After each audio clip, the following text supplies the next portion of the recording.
The two-time world champions are back. World junior champions, Canada. That's right, you heard right, Canada. World junior football champions in 2011 in Canton, Ohio. A well-kept secret. But football people knew the USA would get revenge in 2014. But in 2016, Canada would strike gold again, convincingly this time, over the USA in Harbin, China. Today, the defense of gold starts against Sweden on CBC Sports.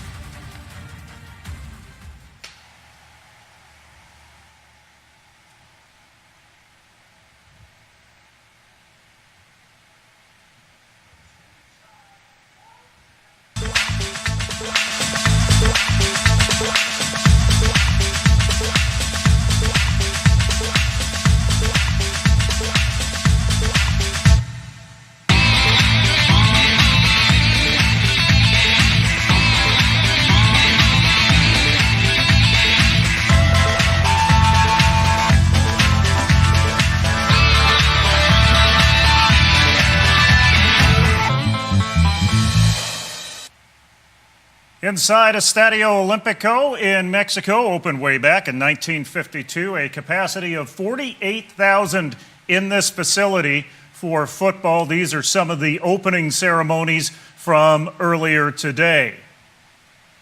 And everybody, welcome to the Crown Countdown U studio. I'm Jim Mullen along with Gord Randall for not another edition of Crown Countdown U, but the first of 4 games on CBCSports.ca of Team Canada defending their World Junior gold medal, which, as we mentioned in the Open, they won convincingly against the United States just 2 years ago.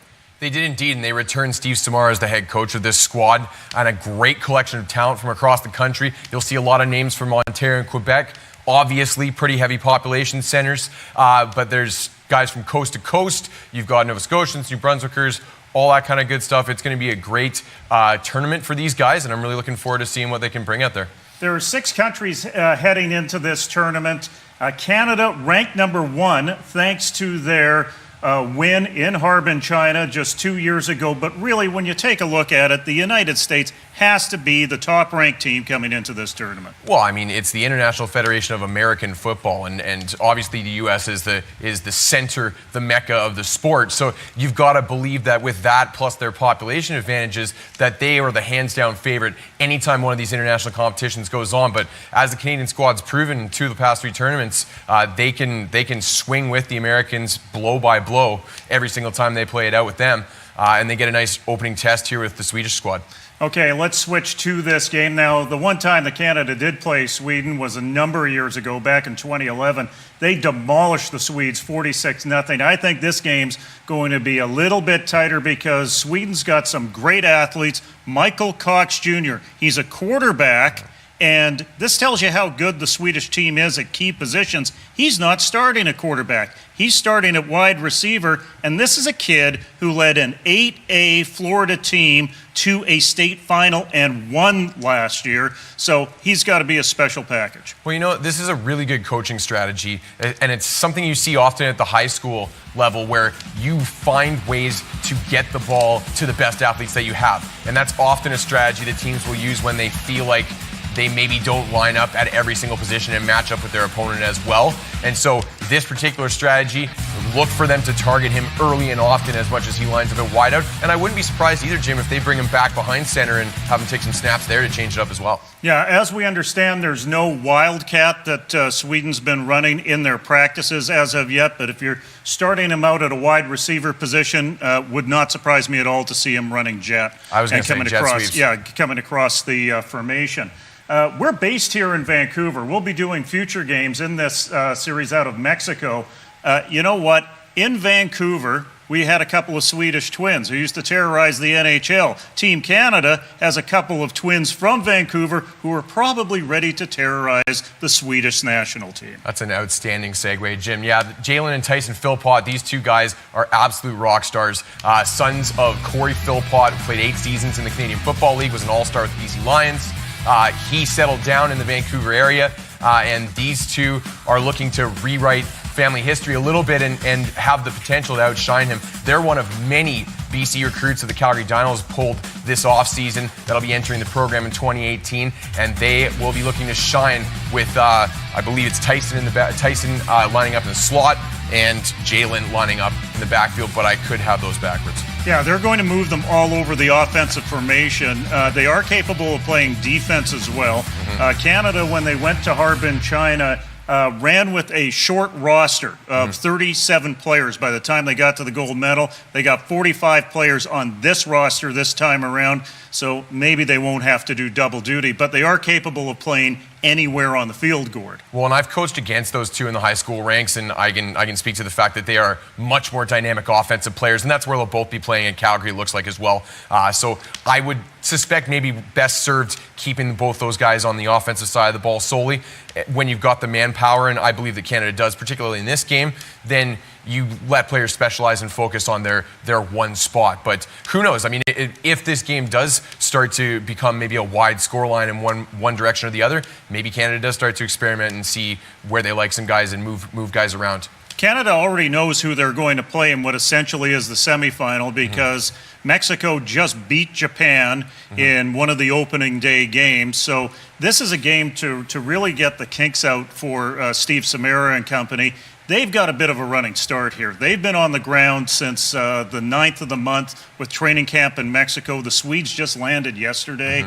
What do you expect out of these two teams with the adjustments that they have to make? Well, it's always difficult to make an example of game conditions without actually having experienced game conditions. So I do expect, even with the Canadians, that there's still going to be a certain amount of learning on their feet, but that's a pretty significant advantage, particularly with the climate difference between a Mexico City and most of Sweden or most of Canada. That kind of acclimatization, not to mention the altitude acclimatization, could be a big edge for the Canadians as well. Yeah, especially in July during thunderstorm season, which has already wreaked a little bit of havoc on the schedule. When we return, it will be Sweden versus Canada in the opening game of the World Junior Football Championship. You're watching it on cbcsports.ca.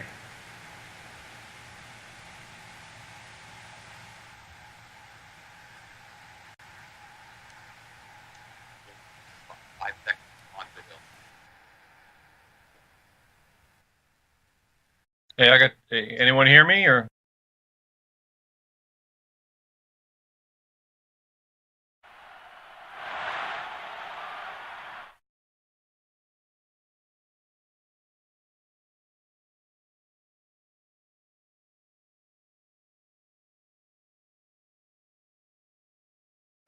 AFI Review, the leader in international football coverage at AmericanFootballInternational.com. And by Canada Football Chat. Check out the CFC Top 100 at CanadaFootballChat.com.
And welcome back to Estadio Olimpico in Mexico, the broadcast team here in Vancouver, as we get ready for the opening game of the World Junior Championships between Canada and Sweden. I'd like to call on the third member of our broadcast crew. He's in Sweden, so we're really connecting the dots here. Roger Kelly of AFI Review. And Roger, you are naturally close to that team in Sweden. What can you tell us about some of the athletic talent on this Swedish team, and just how the Swedish team got to this World Championship? Well, no, talking to the athletic talent, you've got, as you guys have mentioned a little while earlier, Isberg and Cox are two athletes they want to keep on the field.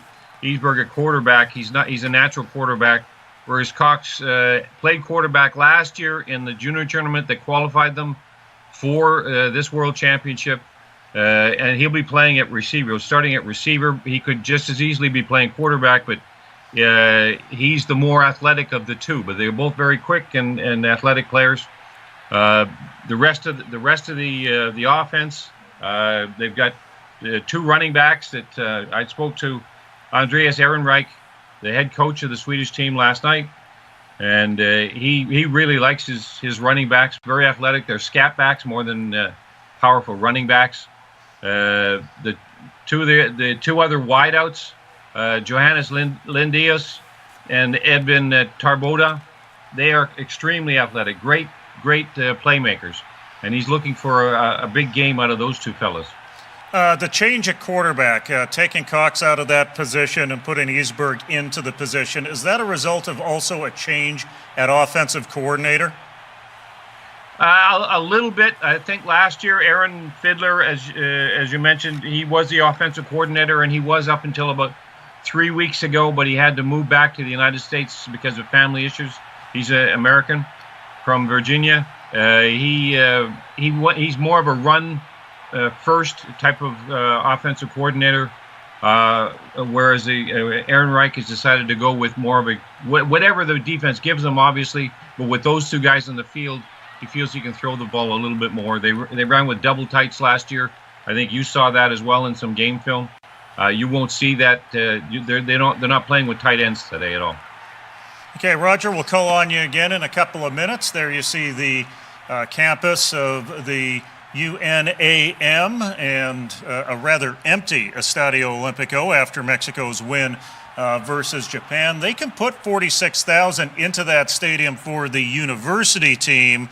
For two foreign teams, it's okay if they get about 1,200. Yeah, not a lot of Swedish expats hanging around in Mexico City, I guess. And we already saw the camera take one look at the weather, looking like it might be threatening again here. So that may be something to keep an eye on as a factor as this game progresses as well. Yeah, it's 24 degrees in the rainy season, and it is threatening to break out into thunderstorms as Canada will take the ball off the kickoff, 1st and 10. And let's take a look at the Canadian offense. Andreas Dusek at quarterback. He's from McMaster. Managed to start a couple of games at McMaster at the start of the year. Had some issues being thrown in there as a pure freshman. This is a great opportunity for him to get some reps. Well, it is, and he came out of a strong prep circuit in the Winnipeg area, a rare recruit being pulled out of Manitoba by McMaster, and he did show flashes last year. He needs to grow into the position a little bit more, but this is going to be a great opportunity for him to get some good quality game reps. A little bit of motion on the line before the snap of the ball, so 1st and 10. We'll change up here for Dusek and company as Canada comes out looking to throw in a 2-by-2 set.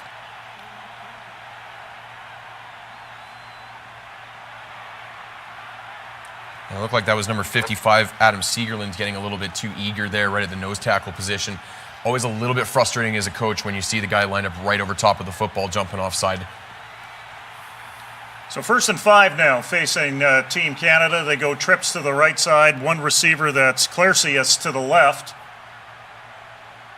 And the handoff goes to Cesar, goes right side, has a big hole, breaks it. He could go at the 40, at the 30, and he is tripped up at the 20-yard line, so Canada is in the red zone after the long run, and Berg made the saving tackle for Sweden. Otherwise, that would be 6 for Freud Jean Ernest Cesar.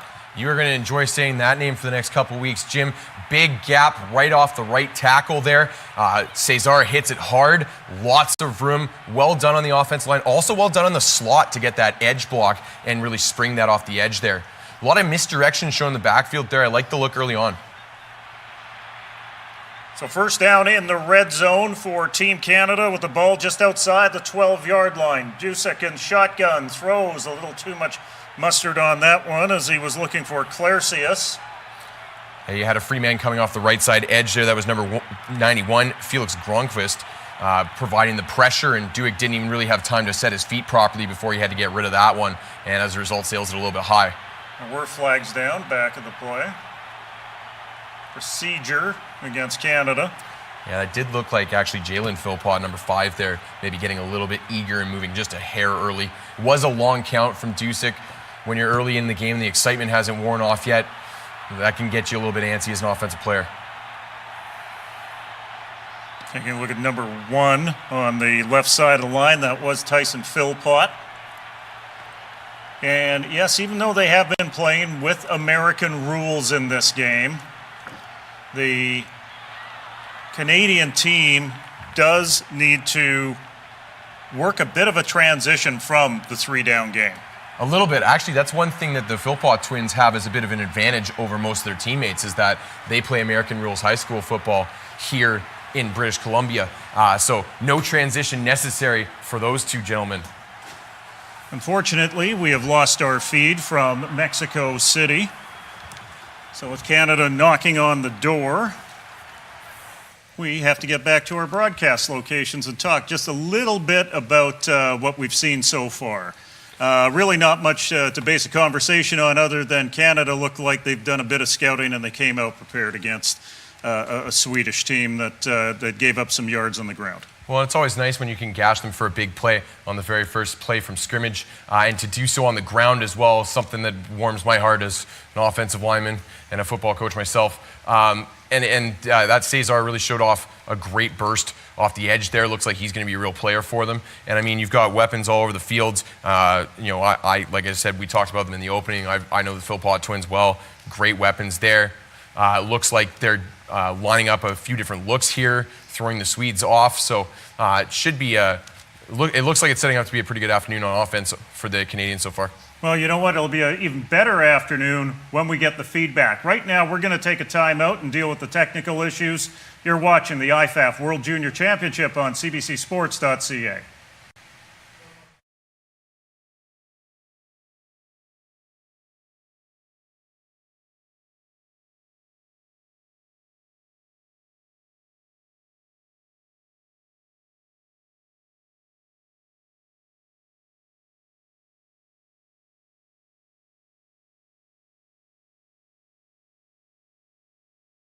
So did we?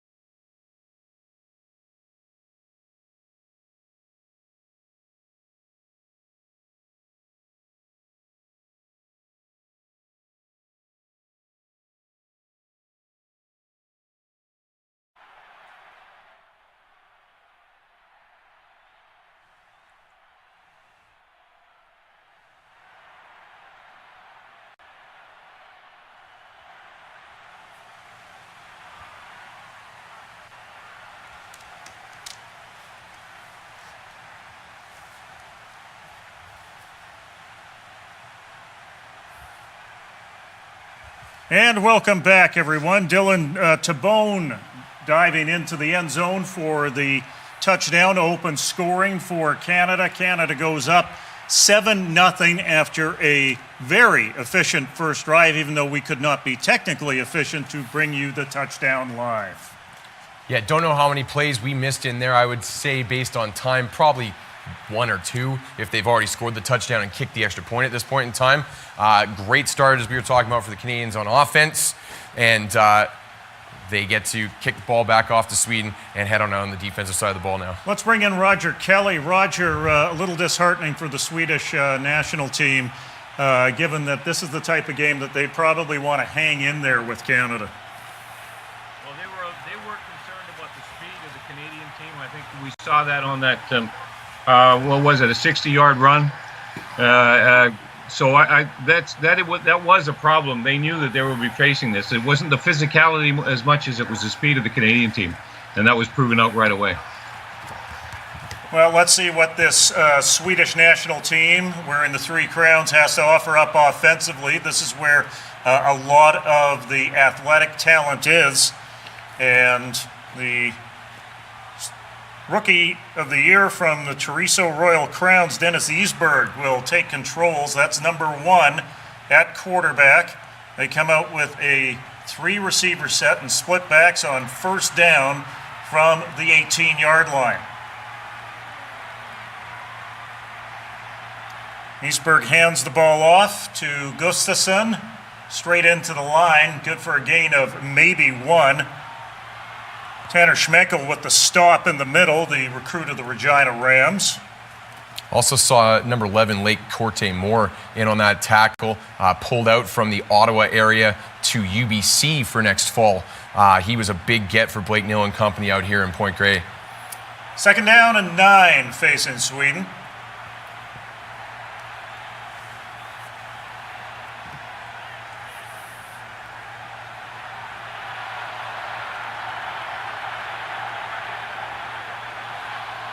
Eastberg hits his man, Almeida Taborda, and he will be short of the first down, but it's a good gain and something positive for the guys in yellow to build off of.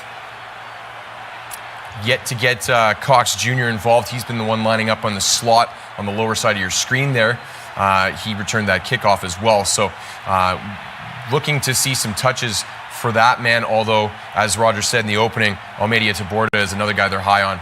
On 3rd and 4, Sweden airing it out, and it is intercepted. First interception of the afternoon for Canada. Danny McWhirter, the Carleton Ravens quarterback, comes up with the thievery, and Canada will get the ball right back. Not a good sign for the guys in blue and gold. Yeah, no, that ball looked like a wing and a prayer as Eastberg just kind of put it up with as much air under it as possible, hoping somebody could make a play on it. But as you can see, sailed it a bit to his left and didn't really give any of his receivers a chance at all there. One of the easier interceptions. McWhirter will track down, makes a nice over-the-shoulder catch. The native of Mount Albert, Ontario, and one of Steve Samara's own guys at Carleton. So here comes Canada, second series of the afternoon. First down from their own 34-yard line. Another 2-by-2 set with a single back. Dusick has plenty of time, sails it up, finds his man. That is Tyson Philpott with a juke and is forced out of bounds at the 34-yard line. So another good gain on the first play of the series for Canada. Well, and good to see they shored up the protection there. Strong protection, lots of time for Duick. You know, first time he dropped back to pass, he had a free rusher off the edge. That time a much different story, and he was able to place it for a very well open Tyson Philpott, who adds some yak yards as well and gets it into the scoring zone already. First down Canada, ball at the Sweden 34-yard line. 3 receivers to the right side this time. Hand off to Cesar inside. He finds lots of space and gets down to the 20, and that'll move the sticks after a gain of 14. And one thing that it appears to be another advantage for Canada is the size up front. Looks like it's a generally bigger squad than what you're seeing from the Swedes up front, and so far that offensive line has been able to open up a few holes for Cesar early. Yeah, Andy McFalls at 6'4", Burns at 6'3", Lavalle at 6'4", Goodall at 6'5", and Fortin at 6'5", are the guys up front for Canada. Canada on the march, third play of the drive. Dusick flushed out of the pocket, on the run, throwing against the grain. He just throws that one away. And we do see a flag downfield. I'm wondering if you're going to get some defensive holding here, as Dusick had to throw that ball away because there was no Canadian receiver free of his man. That's the one thing about Team Canada coming into this game and into this tournament. They came in with only 5 receivers in their rotation. They've actually moved a defensive back over. That'd be Joshua Robinson from the Valley Huskers. And it looks like the interference is actually against Canada. But where they have depth, they have brought 9 offensive linemen with them to give them the option of running double tights, although we haven't seen that much so far this afternoon. Maybe feeling like they don't want to show that yet, or they don't need to bring that extra meat on the field at this point in time. This is part of the early feeling out phase. You're going to open up the playbook, try some different things. You don't necessarily need to go deep into it at this point in time. 2nd and 25. Cesar gets the call, and he will eat into those yards just a little bit. And I like the call there, even though you've got long yardage to get on 2nd and 25. You've been running the ball effectively already early, and Sweden comes out with 3 down linemen and a couple gaps off the edge, and you've got some holes to run through. They get a big chunk of that back, and this is now, I'm not going to say a manageable 3rd down, but certainly a makeable, convertible 3rd and 14. Yeah, it is attainable, considering some of the big plays Canada is showing already. On 3rd down, Dusick. Here comes the pressure. Can he get away? No, well, it is whistled down off the snap of the ball. And look at a little bit of a miscommunication on the pickup there between Goodall and Fortin on the right side of the offensive line. I'm going to guess that Goodall, just based on the way that play turned out, was probably supposed to pop out and pick up that guy off the edge. 2nd time already early that we've seen pressure off that right side of the Canadian offensive line. That's something that they're going to want to clean up here. So, false start against Canada. Forces them back. We were talking about an attainable 3rd and 14. It should be 3rd and 19 now.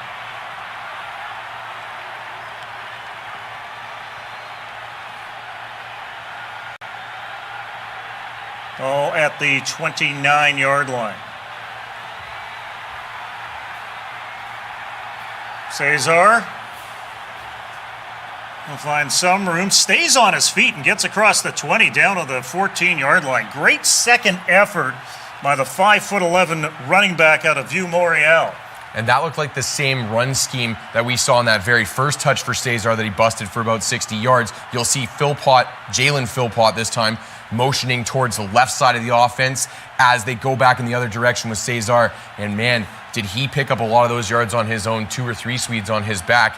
And now they have a manageable field goal attempt here. Antoine Couture in to try his first field goal of the afternoon. And yet another flag comes out. Another flag on top of this. And we already saw Canada's head coach, Steve Samara, looking a little bit flummoxed with the officiating here.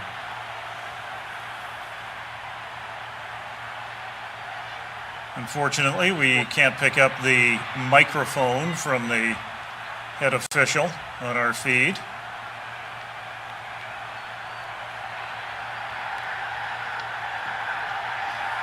Fourth and 2. This will be a 29-yard field goal attempt for Couture. And it looked like he pushed it wide to the right.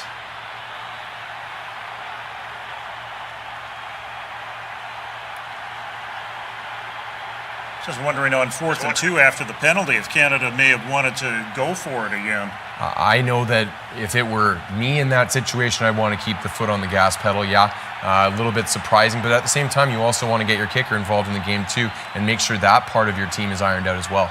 Let's bring in Roger. Roger, this Swedish team in comparison to Swedish teams before, especially last year's European champion, they've lost a few to the NCAA, haven't they?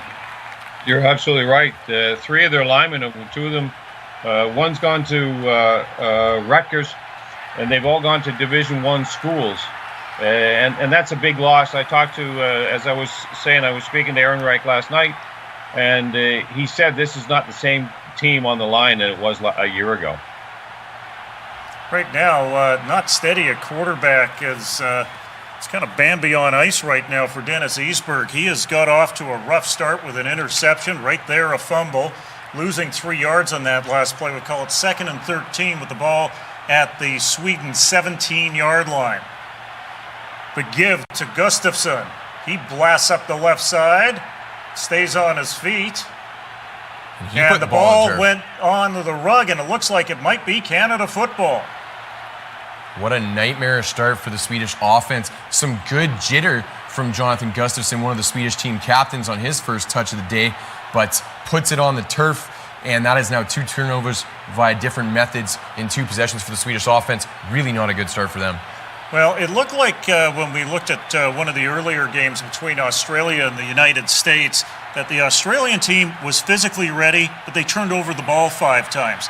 The Swedish team, I'm not sure where they are physically yet from what we've seen so far. They've turned over the ball 2 times. Maybe that's what separates the top 4 teams in this tournament from the bottom 2 teams. They have, and it looks like the rain is starting to pick up down there as well, which may be a factor here. You'll notice Gustafsson not wearing gloves, which is pretty standard for ball carriers these days. Probably speaks to the amount of rain that they're experiencing right now. Maybe tough to see with the frame rate here, but you can kind of see the cloudiness on your screen. And there goes Cesar again. He dives across the 25 down to the 24, good for a gain of 11.5, and they will move the sticks. Roger, your thoughts on this shaky Swedish start? That was exactly what they were worried about. The speed and the physicality of the Canadian team, they're not used to this.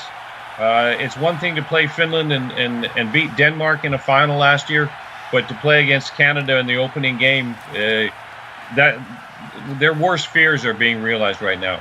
Wally wide to the left side, Clarcius wide to the right on this 1st and 10 play. Philpott in motion, and Jalen Philpott does get the ball and is tripped up quite ably by Ludwig Myron. And what you saw there is the natural progression from that cross-motion action that I've pointed out a couple times already. This time, it's Philpott getting the ball instead of Cesar. You'll see him, again, going towards the offensive left. Cesar comes back across the right. This time, they pull the handoff and throw it to Philpott going the other direction. A good, simple staple of the offense, a nice little backfield misdirection. Get your athletes into some space, get the ball into their hands quickly. Nice stop by Myron, limits that game to 2 yards. 2nd down and 8 coming up for Canada. Ball inside the red zone once again for Dusick.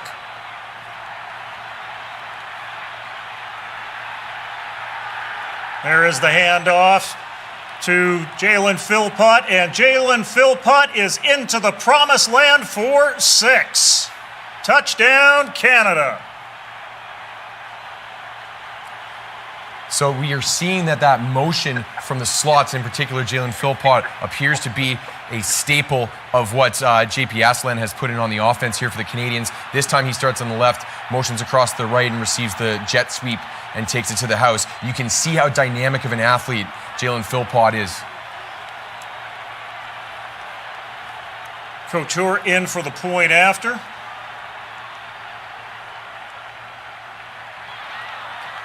Missed on a field goal last time, makes no mistake on the PAT. Canada goes up by 2 major scores. Roger, we talked on the top of this broadcast about Michael Cox Jr.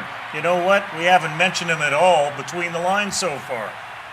Well, unfortunately, Eastberg hasn't been able to get the ball out to any receivers, I don't think. So I know with the problems they're having on the offensive line, they've had to rotate in a defensive lineman to compensate. Eastberg is having his own problems. So getting the ball in the hands of Cox is going to be an issue, it looks like, unless they put him in a quarterback. Yeah, one of the defining characteristics of this game so far is Canada's got the football into the hands of their best athletes. Sweden, not so much.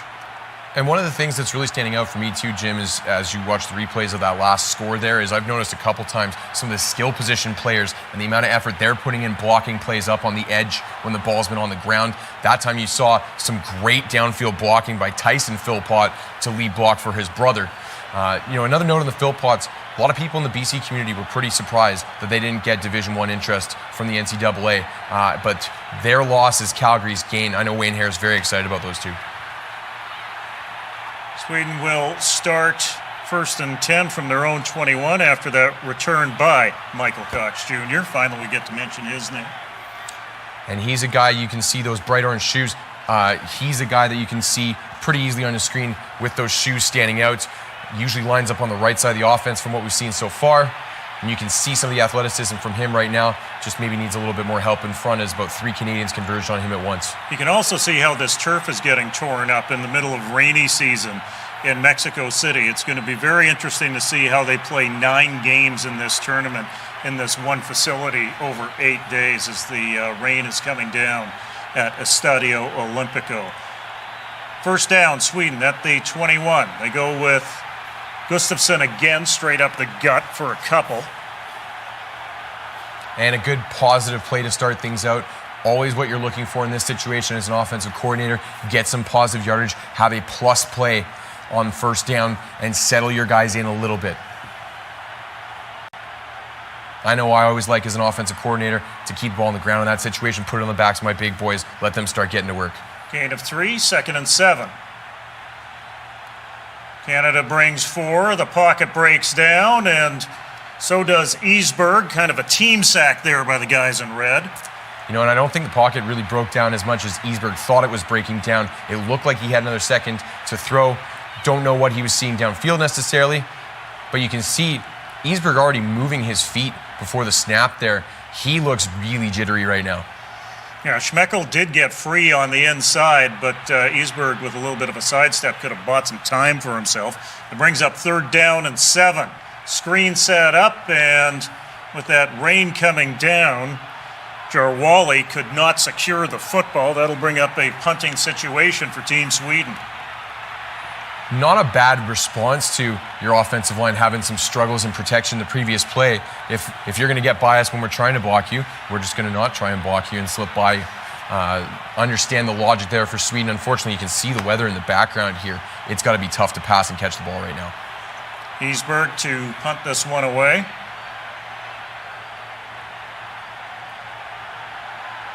High snap over his head. And Easberg will give up a safety unless they're going to mark this one down at the 1. Think based on momentum, they're going to mark this down at the 1 or 2 yard line. And it's funny, the thought just came through my mind when we were talking about the weather, that this is a situation that's a big struggle when it's wet too. And you can see, fired it way over the head there.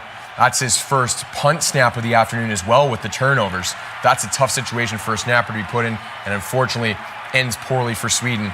Theme of the afternoon so far. Well, the ball 1 yard out. Canada elects to switch quarterbacks to the short yardage team. Dylan Tabone from St. Andrews College. He already has a touchdown this afternoon at quarterback. Sackboy, Moncton, New Brunswick, hometown for Tarbone. This time he lines up in shotgun. He'll pull down the ball, call his own number, but he will not find the end zone. Nice stop by Falk on the inside. And it looked like that play might have been extended there as the ball hit the turf on that one as well, with Tarbone reaching out and trying to get the ball across the goal line. Canada scooped it up quickly. Looks like the play was ruled dead anyway as they appear to be marking on the 1 again. So Canada comes out unscathed with the exception of the downs box. 2nd and goal to go from the 1. Good to see them coming out under center. I was surprised they went shotgun last play. Tarbone will stand up and plunge, and that time he does it the easy way and finds another 6 for Team Canada. A nice backflip to finish things off for Dylan Tabone. Always a good sign when you're running short yardage and all 5 of your offensive linemen end up face down 3 yards deep in the end zone. There is a flag down way back at the 13-yard line. And that may be due to that celebration there, as impressive athletically as it was. Oh, look at the rain come down here in Mexico City.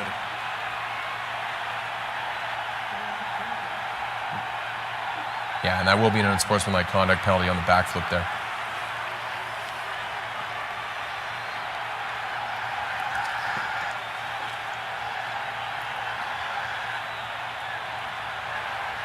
So the touchdown will stand. Canada leading 20-0. PAT coming up from Antoine Couture.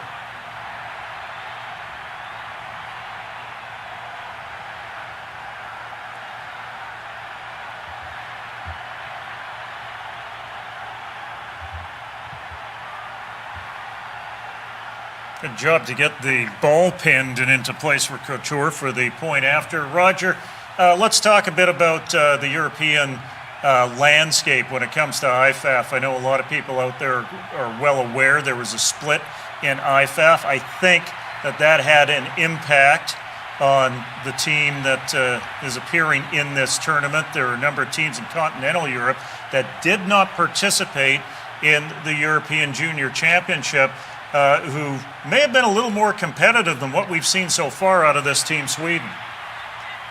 Yeah, you're absolutely right. Because of the split, last year at this time there were 2 European Junior Championship tournaments. Austria and Germany and France played in the other one. That political landscape has changed somewhat, but unfortunately, because of the time involved, they decided that the winner of the Nordic tournament, basically is what it was, Sweden, would move on to the World Championships, would qualify for that. So you're leaving 3 powerful American football nations in France, Austria, and Germany. Austria being the winner of that tournament, which would likely have played in this tournament and maybe performed a little bit better. Was there any consideration given by those other IFAF teams, that other IFAF tournament, to participate in this tournament, or did they give it serious consideration? No, there was some discussion, let's put it that way, at the time, but just because of the whole matter wasn't resolved until, say, October, November of this of 2017, and there just was no time involved. You'd have to go through another qualification process to do it. So they left it as it was, as they continue to repair those relationships. You see Jarwali with the carry. Bit of a disjointed effort so far with the turnovers and the penalties. Jim, we talked about the feeling out process in the pregame show. Add the weather issues to that now, and you can understand why this has maybe appeared to be a bit of a sloppy football game so far. Yeah, and with the lightning in the area, we've also had some issues with transmission in terms of just getting a signal out of Mexico City. And now we see something that's very familiar for this Swedish team, going with double tights, going with that wedge, something that worked for them against Denmark in the European Championship when the weather was virtually the same. Carrying the ball there was Gustafsson for a couple. Do you expect Sweden to maybe abandon the passing game here for a little bit? I would do so, and I would continue going with the more non-traditional looks in the hopes of establishing something. That was a really cool set. It was unbalanced as well. You had the old school single wing on the one side. Really like seeing that stuff. Kind of warms my heart. And it looks like they're getting Gustafsson into some wildcat now too. Roger, you coached single wing many years ago. Do you think this might be the remedy for Sweden? Well, they actually didn't come with any natural tight ends, but it looks like, given the weather conditions and the fact that nothing's working in the air, that this may be the way to go right now. Another carry for Gustafsson. He racks off a couple there on a good second effort, and Sweden is at least getting some positive yardage out of this old school configuration. And we've talked already about Eastberg and how antsy and shaky he's looked early on. This is a great strategy to get him a blow, maybe have his coaches talk to him a little bit, get him ready to get back out there a little later on, put the ball into the hands of your captain on the offense, Gustafsson. First down for Sweden. Well, and you're already seeing it. They look like a more confident squad. They look comfortable running this kind of stuff. And scheme-wise, they're throwing Canada off a little bit here. Be interesting to see what sort of adjustments Canada decides to make, as there's a bobbled football by Gustafsson, and he's forced to eat a few yards on 2nd and 5. And this is one of the risks of running shotgun or any kind of aerial snap in conditions like this. That one appeared to actually be not the fault of the snap, but the fault of the back, Gustafsson, as that one went right through his slick hands. Sweden looking at 3rd and 11. Another slippery pig, and this time Sweden pays as Canada scoops up the spoils. Etienne Amo, the linebacker, scoops up the ball that was sitting there waiting for him like an Easter egg, and Canada will get the ball back again. Yeah, Quebec City native Amio falls on that, and that's 2 in a row for Gustafson. That one hit him right in the hands as well. Got to say, as a guy who played some center in his day, that's really frustrating for you. You're battling the weather conditions just as much as the skill position guys are. You get your job done. He drops the ball twice in a row, literally. 10 seconds left in this first quarter. Canada looking to capitalize on Sweden's 4th turnover of the day. One by fumble, one by a bobbled snap on a punt, and another by an interception, and he just had a fumble right there. More of that cross motion in the backfield between the two Philpott twins there. You'll see you had Jalen lined up in the backfield that time, and Tyson coming in from the slot. A little bit of a different look personnel-wise from the Canadians on offense. And that will do it for the first quarter of play, a quarter where everything went Canada's way, and Sweden looked like they had the jitters.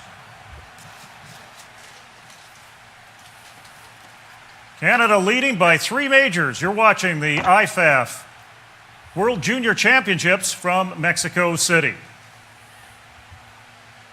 The IFAF World Junior Championships from Mexico City are sponsored by Crown Countdown U. See Canada's football future at Crown Countdown U. And by AFI Review, the voice for international American football globally. And by Canada Football Chat. Check out the top 100 recruits in Canada at CanadaFootballChat.com.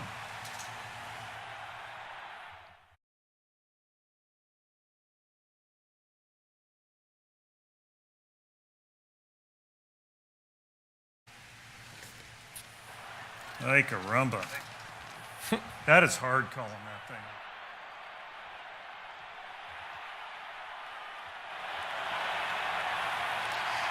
And welcome back to Mexico City, as maybe a change of ends will work a little bit better for Trey Kronor, as it's been all Canada in the first quarter.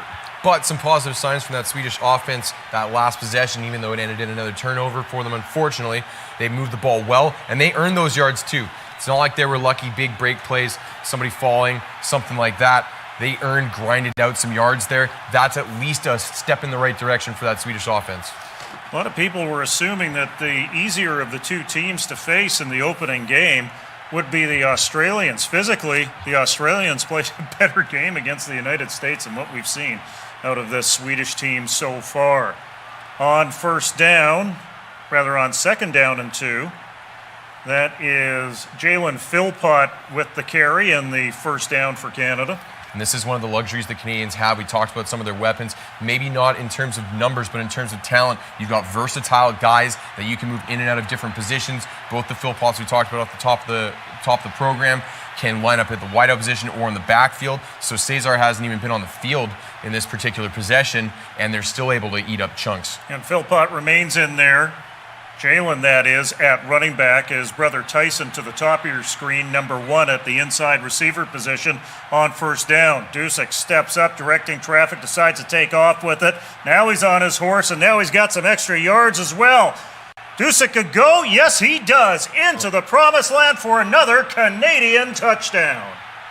And we did see some signs of Dusick being able to move the ball by the ground at McMaster last fall. You can see a pretty good burst there, and things really opened up for him downfield. Good escape, good vision, finds the pylon. And fantastic enthusiasm to share it with his offensive lineman afterwards as well. Always appreciative when you're grinding it out, and you at least get a pat on the back from the guy that gets the glory. Well, if there is one place where Winnipeg recruits usually end up, if they don't go to the Manitoba Bisons, they usually go down to the University of North Dakota. An interesting path for Dusick to end up out at McMaster. A number of quarterbacks from Western Canada over the last few years have ended up in the OUA.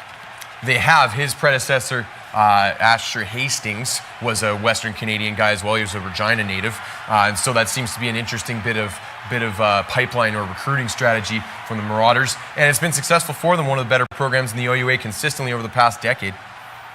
Roger, can this Swedish team show something here coming up in the second quarter? Are they better than this? I think they're better than this, and I think, as you guys mentioned before, this is a case of the jitters that just got worse with all the turnovers. This is a much better team than what they've showed so far, but until they get rid of that, their confidence. That was the concern going into this. That should Canada jump out to a big lead like they have already, they're going to start hanging their heads, and I'm hoping that the coaching staff can keep the players from doing so. And on defense, they're kind of hamstrung right now because it looks like they need to get some more beef on the field and establish some pressure up front. They had a little bit of that early on. Problem is they're so scared of matching up with Canada's athletic weapons that they don't necessarily want to load the box up either. So Canada's eating them up on the ground right now. No, they discovered that right away, it looks like. Well, it'll be interesting to see what sort of offensive set Sweden elects to go to. I think you got to continue with something similar to what they saw last time. Although, again, like as I speculated at that point in time, that may have been a strategy just to get Eastberg a rest as well. So after the kickoff, the ball will be marked at the 35. And if we're judging by the personnel that are coming out there, I would think they're going back to Eastberg at quarterback with 3 receivers wide to the right side, 1 to the left, with Jarwali, the lone man in the backfield. Eastberg on the option to Jarwali, and he'll put his head down, get across the 40 up to the 45. So a good gain on first down as they bring the old offense back. And it looks like Sweden has decided that their path to success here on offense lies on the ground mostly. Even though they went back to the spread look here, you can see the traditional option there. Eastberg looked very comfortable running that, I might add, too. Maybe something they want to continue to pull out of the playbook. Still haven't heard that name, Michael Cox Jr. I wonder at what point, if this game continues going like this, they give up, not give up, but put him behind center. He goes straight up the gut this time, right back to Jarwali. 2 plays, 2 carries. Stopped by Eric Bujalski, also of the McMaster Marauders. Had that red from his Mac linebacker spot. And one of the things you're seeing is you're just not seeing offensive linemen getting up to the second level at all. You know, Bujalski, untouched, able to make that play. Good initial contact by Corte Moore on Jarwali to limit that gain. Doesn't get credit for the tackle, but was in there like a bolt of lightning in the offensive backfield, Gord. He's an interesting player. Big frame on him. You can see tall and lean, has some explosiveness to him. Wasn't able to finish that play necessarily. That's a tough angle when you're coming that hard off the edge and you're coming at a running back from about a 90-degree angle. Tough to wrap that up sometimes. 2nd down and 8, and there are flags down. We do not have the ability to see the game clock, but we can surmise it's too much time against Sweden, and indeed it is. Head referee William Lemonnier getting a lot of screen time already this afternoon. Not to suggest that these have been ticky-tack calls or anything like that, but it has contributed to a bit of a punctuated feeling affair here. Sweden comes back out 3-by-1 on 2nd down and 13.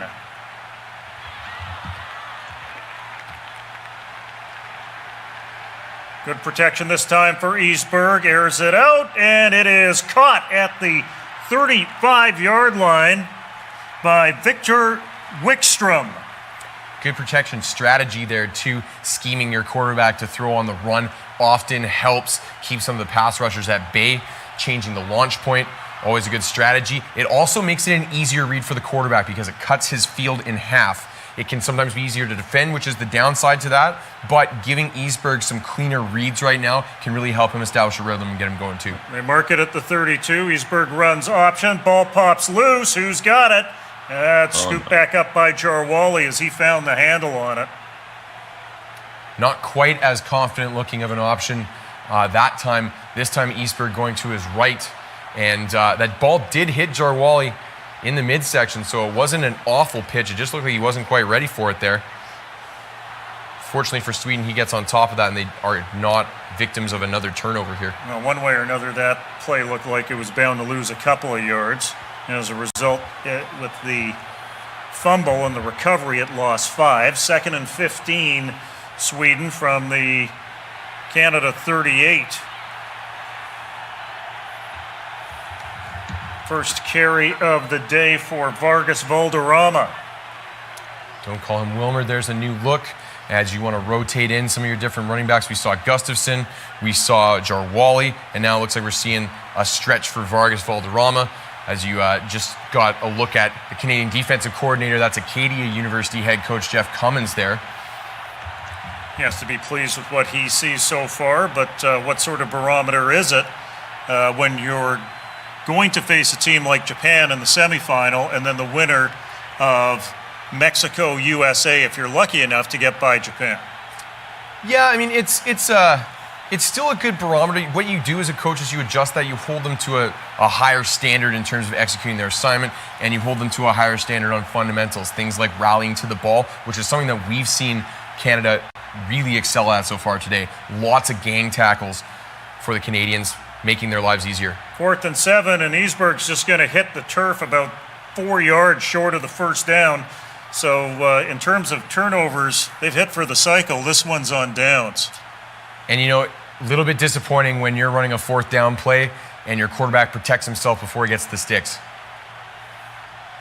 So Canada will take over again. Roger, we've been asking you a lot of what your impressions are of this Swedish team, but for people out there that don't know, Roger's got quite the history in the Canadian Football League. What's your impression of the Canadian team so far? Well, what can I say? They're up by 4 touchdowns. They're looking very sharp. Again, we're not certain about the competition, the level of the opposition right now. So it's hard to say, but they've got size, they've got speed, and explosion too. So yeah, very impressive. I've always wondered about a team winning the U19s the year before to qualify for a tournament like this. You lose a bunch of your older kids, and then you go into a tournament and you're exposed. It seems really unfair. I wish some of these international organizations would take a look at their U18 team as Philpott goes off on a bit of a romp. Jalen Philpott, we got to identify the difference between the two twins. We'll get back to that point about U18s and 19s here in a second. And I really love what I saw with the block from his brother Tyson there as well. Dips into contact, explodes through the defender, and that's a sign of a team that's having some fun right now out on offense. Guys are just chomping at the bit to get after it in whatever way possible. Tyson hasn't had a lot in the way of touches himself today, but that's a couple times that he's had a plus block, which is something you always like to see from your skill position players as a coach. Ball at the Swedish 40-yard line. First down, Canada on the march again. Tyson Philpott in motion, takes it on the jet sweep, turns the corner, and is knocked out of bounds after a gain of 4 by Ludwig Myron. Back to that point about the U19s and the U18s. Has there ever been any talk of that, at least in Europe, Roger, of finding a way to bring the best U19 team possible to this tournament? You know, I don't think, and again, I discussed it with the Swedish coaching staff this past week. In fact, they were studying the Canadian U19 game against the United States from last year, and I was a little surprised by that. So it has not been a major point of discussion that perhaps after a tournament like this, Sweden hasn't been in this, as you pointed out earlier, since 2011, that they're going to have to start considering things like that. And you know, there's an example of adjusting to the American rules game. Cut blocking standards are a lot different in the American rules game. You saw a Canadian offensive lineman there. It's pretty wide open when you're in the Canadian game as to where and when you can throw cut blocks. In the American game, you cannot throw a cut block when you're in a shotgun play and the ball is further than, I think, 3 yards away from you is the rule. 1st and 20, Canada. Pass incomplete. The intended receiver was Carl Chabot. That'll bring up 2nd down. And at this point in the game, you're up comfortably. You've gone through the staples of your playbook. You've gotten your guys involved, all that kind of stuff. Here's where you start trying to get a few different athletes involved. That's the first time we've heard Chabot's name today. Unfortunately, goes through his hands there. But I would like to continue seeing some more names pop up. We haven't heard anything from Mulally so far today. We haven't heard much from Clercius so far today. Those are a couple guys I would like to see Canada try and get involved on offense a little bit as well. And I'd like to see him do it in this weather too, because if you look at the forecast, the semifinal day, it's supposed to be raining like this all day, and the long-term forecast for the final, also more of this. It's the rainy season in Mexico City, and every one of these 6 teams is going to have to deal with the conditions. On 2nd and 21, snagged by Tyson Philpott, gets back to the original line of scrimmage before all those penalties. 3rd and 10 coming up.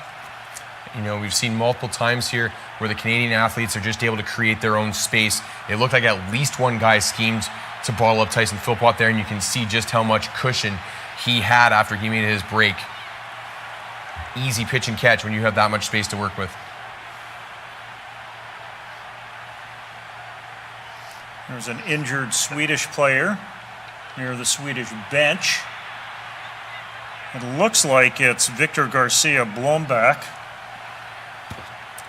from our angle, which is your angle.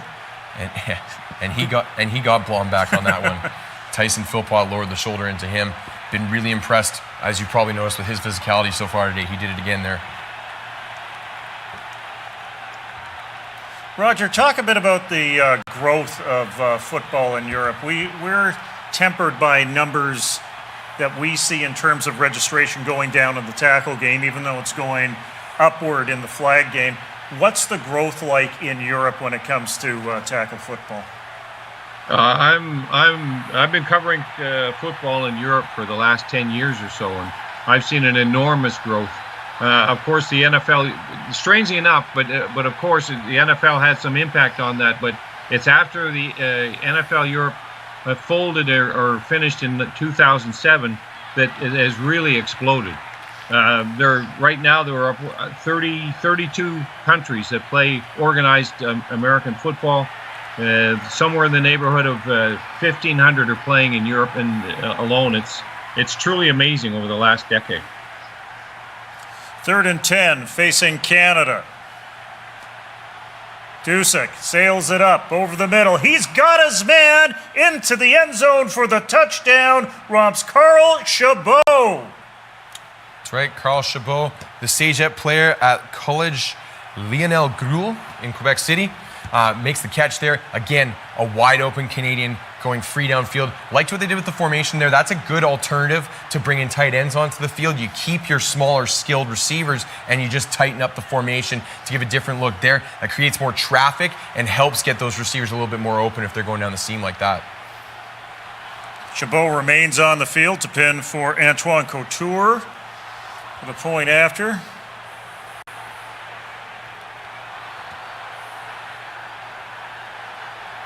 High snap. Chabot gets it down. Point after is up and through. Canada up 35. Cobb. As the native of Blainville, Quebec, adds another score there. Is this just simply a bust, or is this just simply Chabot having better wheels than the defender Carl Berg? I tend to say the latter. The other thing too, though, you're seeing it again. Nothing at all in terms of pressure up front for the Swedes right now. Dusick, is able to set back, set his feet, and comfortably release that ball, place it exactly where he wants it. And of course, in Mexico, they love the replays of the PATs.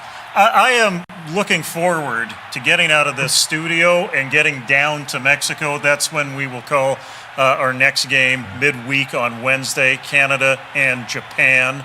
And it's certainly a different experience here, calling something off a screen.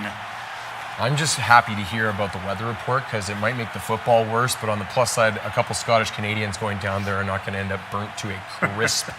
Well, July is one of the coolest months on the calendar in Mexico. I was very surprised to find out. It's not going to be in the 80s or the 90s on the old Fahrenheit scale. As the return by Lindius Gets Sweden out across the 15-yard line. And Jim, I gotta wonder if Michael Cox is injured right now, because he was returning kicks earlier on in this game, and we have not seen him on the field on offense the past number of series as well.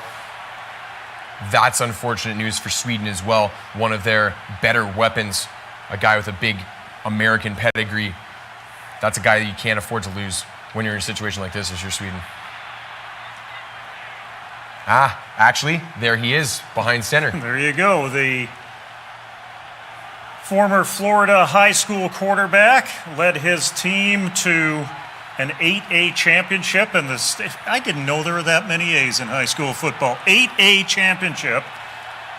And he was born in Sweden, moved to the United States at the age of 7. That's where he took up the game of football. And let's see if he stays in the game as 10 checks out and 1 checks back in. 2 states in the United States have 8A football, and I bet you can guess what they are. Florida and Georgia. Texas, of course. I didn't work my way out of the too far out of the SEC with that guess. Here's Easberg with the 1 hopper. It'll fall incomplete. Technically part of the SEC these days. A&M's over there. That's right.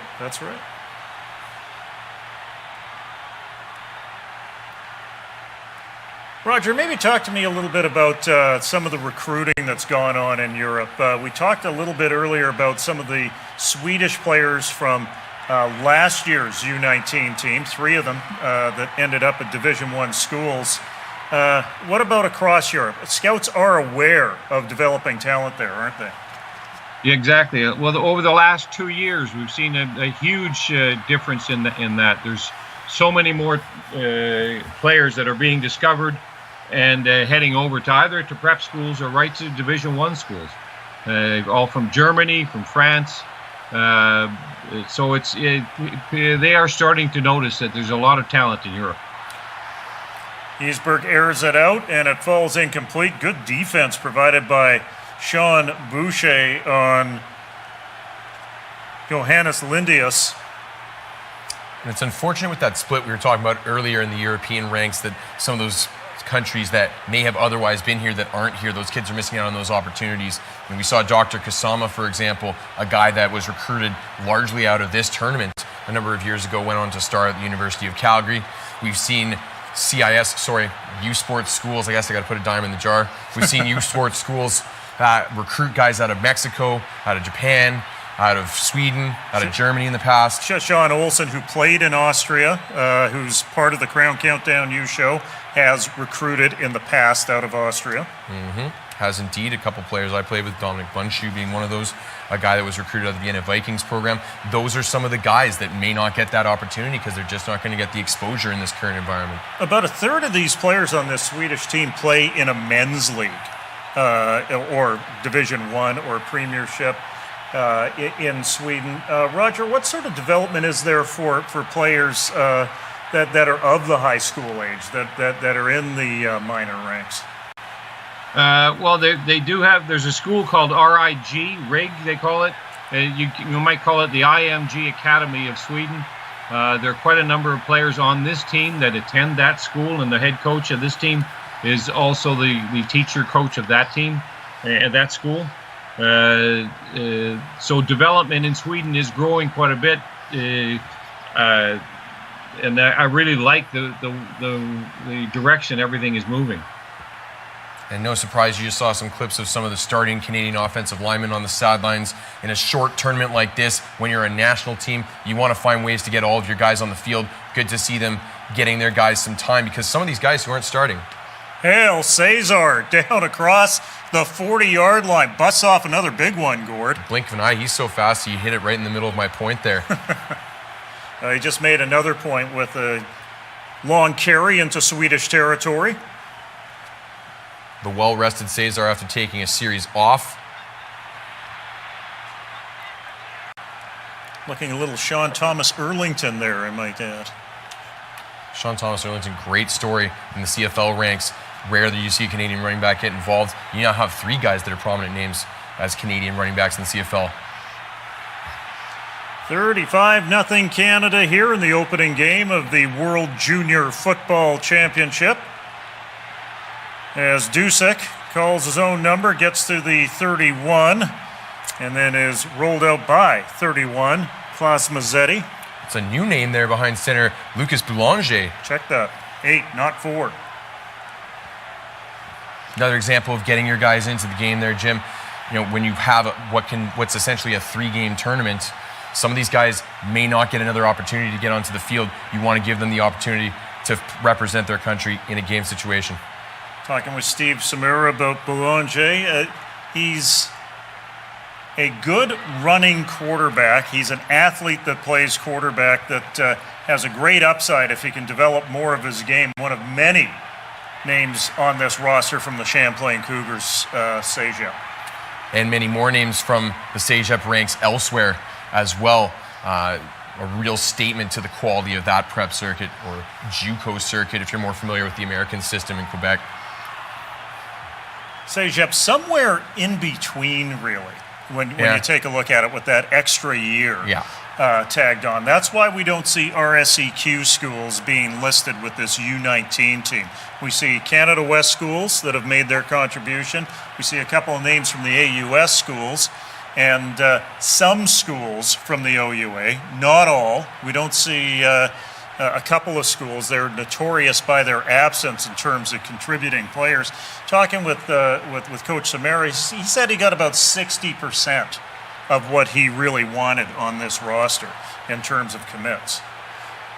Understandable, and I can speak to my own experience that when you're going into a Quebec university, you're maybe seeing a handful of guys who would fit the age requirements for this tournament. One of the schools that used to be a little bit younger in the Quebec Conference isn't in the Quebec Conference anymore, and that was Bishops. So one of the reasons, as you're saying, that you don't see a lot of RSEQ involvement here. Well, considering all the Champlain Cougars out of Lennoxville, maybe Bishops is doing a little bit of extra scouting here to try to hold these kids in their hometown. That was Tyson Philpott on the reception from Lucas Boulanger. And you can't blame Sheriff Nicholas if he's paying close attention to this game and this tournament. Here's Tyson Philpott again. He's tripped up short of the first down. Little something positive to build on for Sweden with the boot top tackle from Rickard Carlson.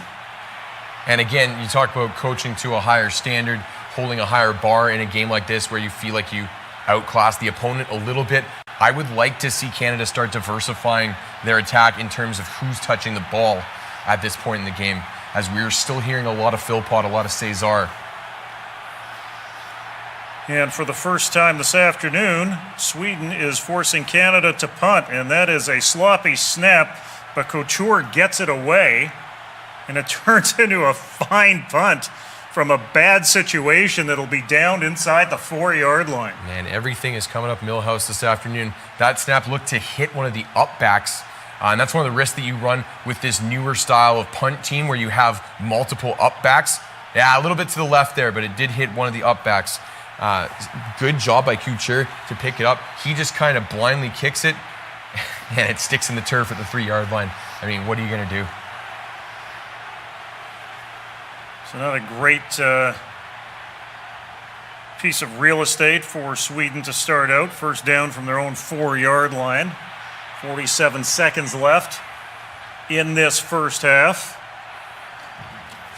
And back to what's been most successful for them so far, that single wing look with Gustafsson in the shotgun, just direct snap running it.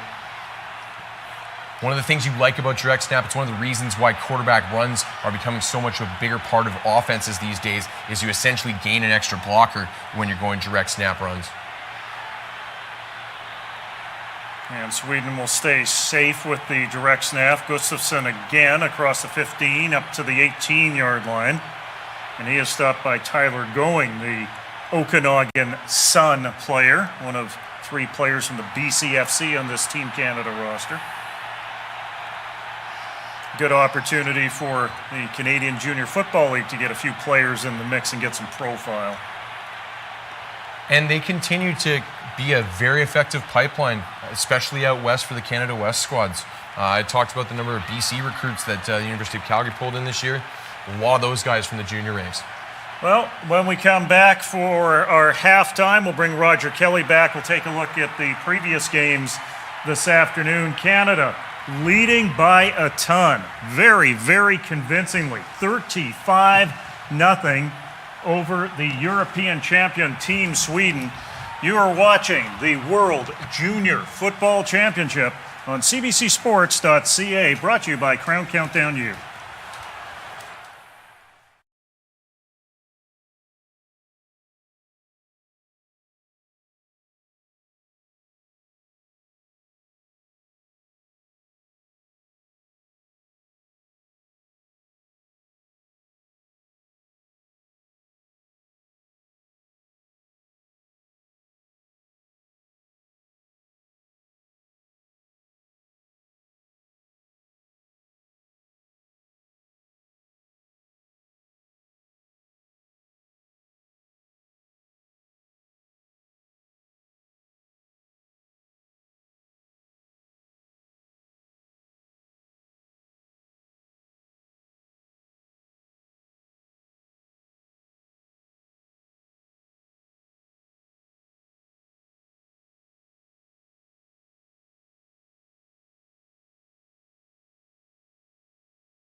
Hey, welcome back to the Crown Countdown U studio, everyone. I'm Jim Mullen.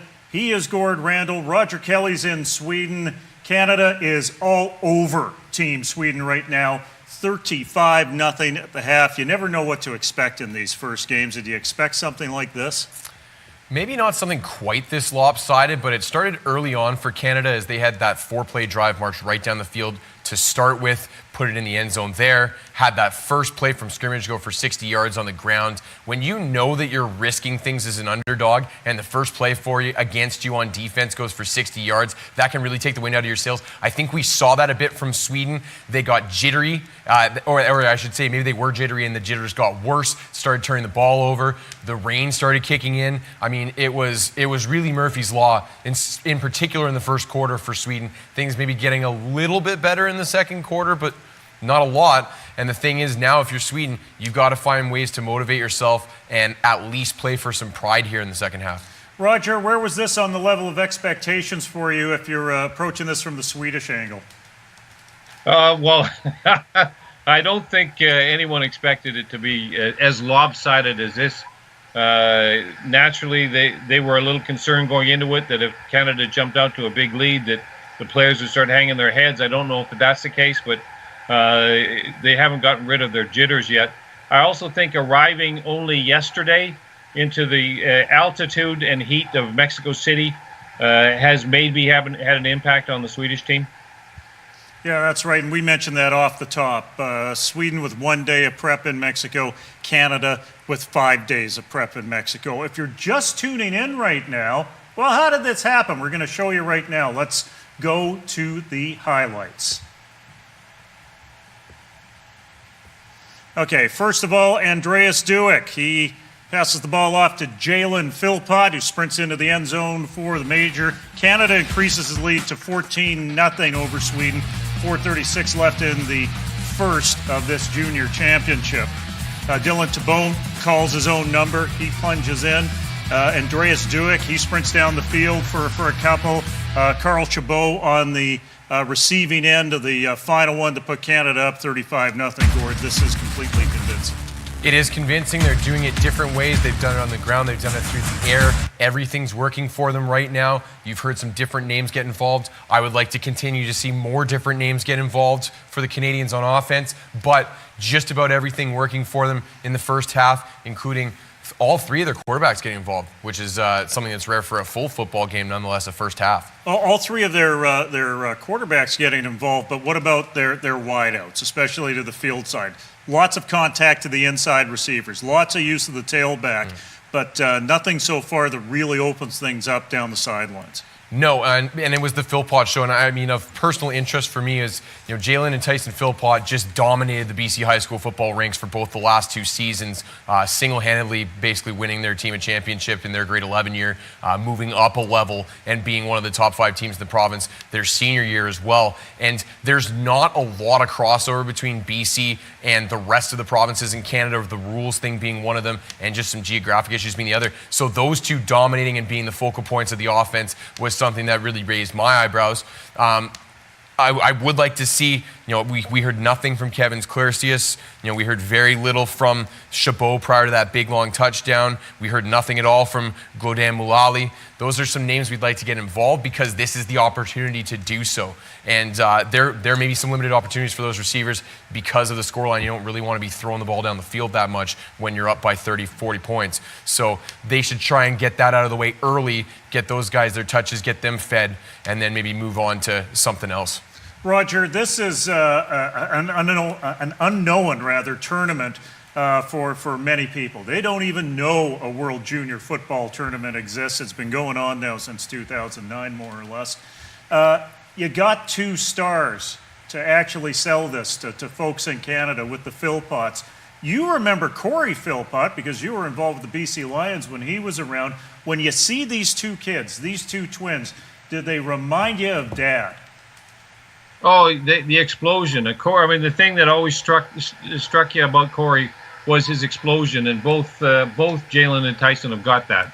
You guys have seen that in high school ball, and you're seeing it again today. That initial first 3 steps is amazing, and the Swedes just don't have anything to counter that with right now. Well, let's talk a bit about what we've seen in the previous two games to this. Australia and the United States. The United States 38-0 over the Australians. Why don't you roll that, boys, if you got a couple of clips from that. Australia looked like they were ready to play. You could see their footy background in this game, Gord. Well, that translates over, and we're starting to see more and more, particularly in the kicking game, the footy transferring over to American football quite well. And we talked about it off the top. You know, the Americans got to be considered favorites every time this tournament's run. And it just, a similar story to what we're seeing here. You just saw better athletes in a lot of cases. The toughness factor was there for the Australians. The physicality was all right, but overmatched size-wise, overmatched athletically a little bit as well. Ultimately, the scoreline doesn't look that great in the end. But that being said, you're right, a bit of a gutsy effort, at least for the Australians. Some positives to be taken from that. Mexico over Japan, 31-14. Any surprises there, Roger? Because the winner of this game gets the gift of playing the United States on Wednesday. I know you and I, off camera, talked about the possibility of a team kind of running their B team in there, but that's not in the character of either of these programs. Japan likes to play their best game at all times, and Mexico has a lot of pride at stake in front of their home fans. You're absolutely right. And Mexico has had a bit of an edge over the last 2 or 3 years against Japan. Japan and Mexico have met, I think, 4 or 5 times in this tournament. And Japan took the early games, but the last two tournaments, Mexico's had the edge. And you're seeing it again today. They have a little bit more speed, I think, than the Japanese, and that's making a difference. And, of course, as you mentioned, they're playing at home, too. Now, Roger, those who are maybe not that familiar with the international football game might not know much about football in Japan. Can you tell us a little bit about the football environment in Japan? They've become a bit of a regular fixture of this tournament in recent years. Yeah, very good question, Gord. Yes, they have a well-developed high school program in Japan, and their college and universities. There's a lot of them that play football, and then they have what they call the X League, which is the pro league that is a very high level of football. And there are a lot of Americans. They allow 4 imports per team, and more Americans are going over to play football in Japan. Well, and let's talk about the popularity of the college game in Japan. Yeah, they do have their moments, like some lower-end U Sport schools where there's 500, there's 700, there's 800, there's 1,200 at the games. But the top-end games, at the Koishin Bowl, they can fill that park in Osaka with 40,000, 45,000 people. The Rice Bowl, where they have the college champion play the X League champion, they can fill the Tokyo Dome on a good year. This sport established itself decades ago. It really picked up momentum in the 1990s. It's here to stay in Japan, isn't it? Absolutely, and you're right. I mean, they filled that dome when they have that game between the collegiate champion and the X League champion. You get upwards of 40,000 people in that stadium, and they're loud too. So they do take their football seriously. And they do go back many decades. They go back to the 40s. And let's put this into perspective for Mexico as well. They're going into their 91st year of collegiate football. Not a lot of people know about college football in Mexico. Let's put it into perspective. We have 28, maybe 27 teams, depending on how you want to count them, in Canada with SFU and the NCAA. Mexico, by my last count, they've got 42 teams. Two separate conferences, like 2 separate NCAAs, where one of them has full scholarships and the other one now has partial scholarships. They didn't offer them before. This is well-organized, tough football. I think the only thing counting against Mexico, Roger, is maybe some of the development in those skilled positions. Yeah, and of course, that's the case almost everywhere you go outside of North America. They're lacking in the skill positions. Of course, the quarterback position is the one that stands out the most. And what you need is coaching. And no matter what you do, you still need to go back and bring in North American coaches. This is a discussion that is ongoing throughout the world in every league. I mean, football is being played all over the world now. We can cover it from Brazil to Argentina to Australia to Japan, Korea, everywhere. And China it's growing like crazy in China, but they really need coaching. Well, we'll take a brief timeout. We hear the players are just entering the field at Estadio Olimpico. When we return, it'll be the second half of Sweden-Canada in the opening game of the World Junior Football Championship. Canada leading 35-0. Not sure what is going to be left to be written in this one, but we'll see in the second half. You're watching the World Junior Football Championship on CBCSports.ca, presented by Crown Countdown U.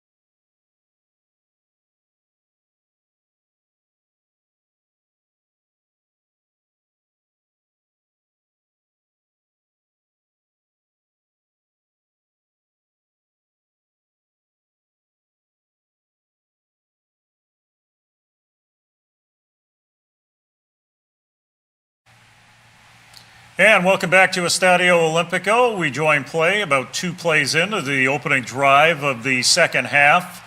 Sweden with the ball. Dennis Isberg still in there at quarterback.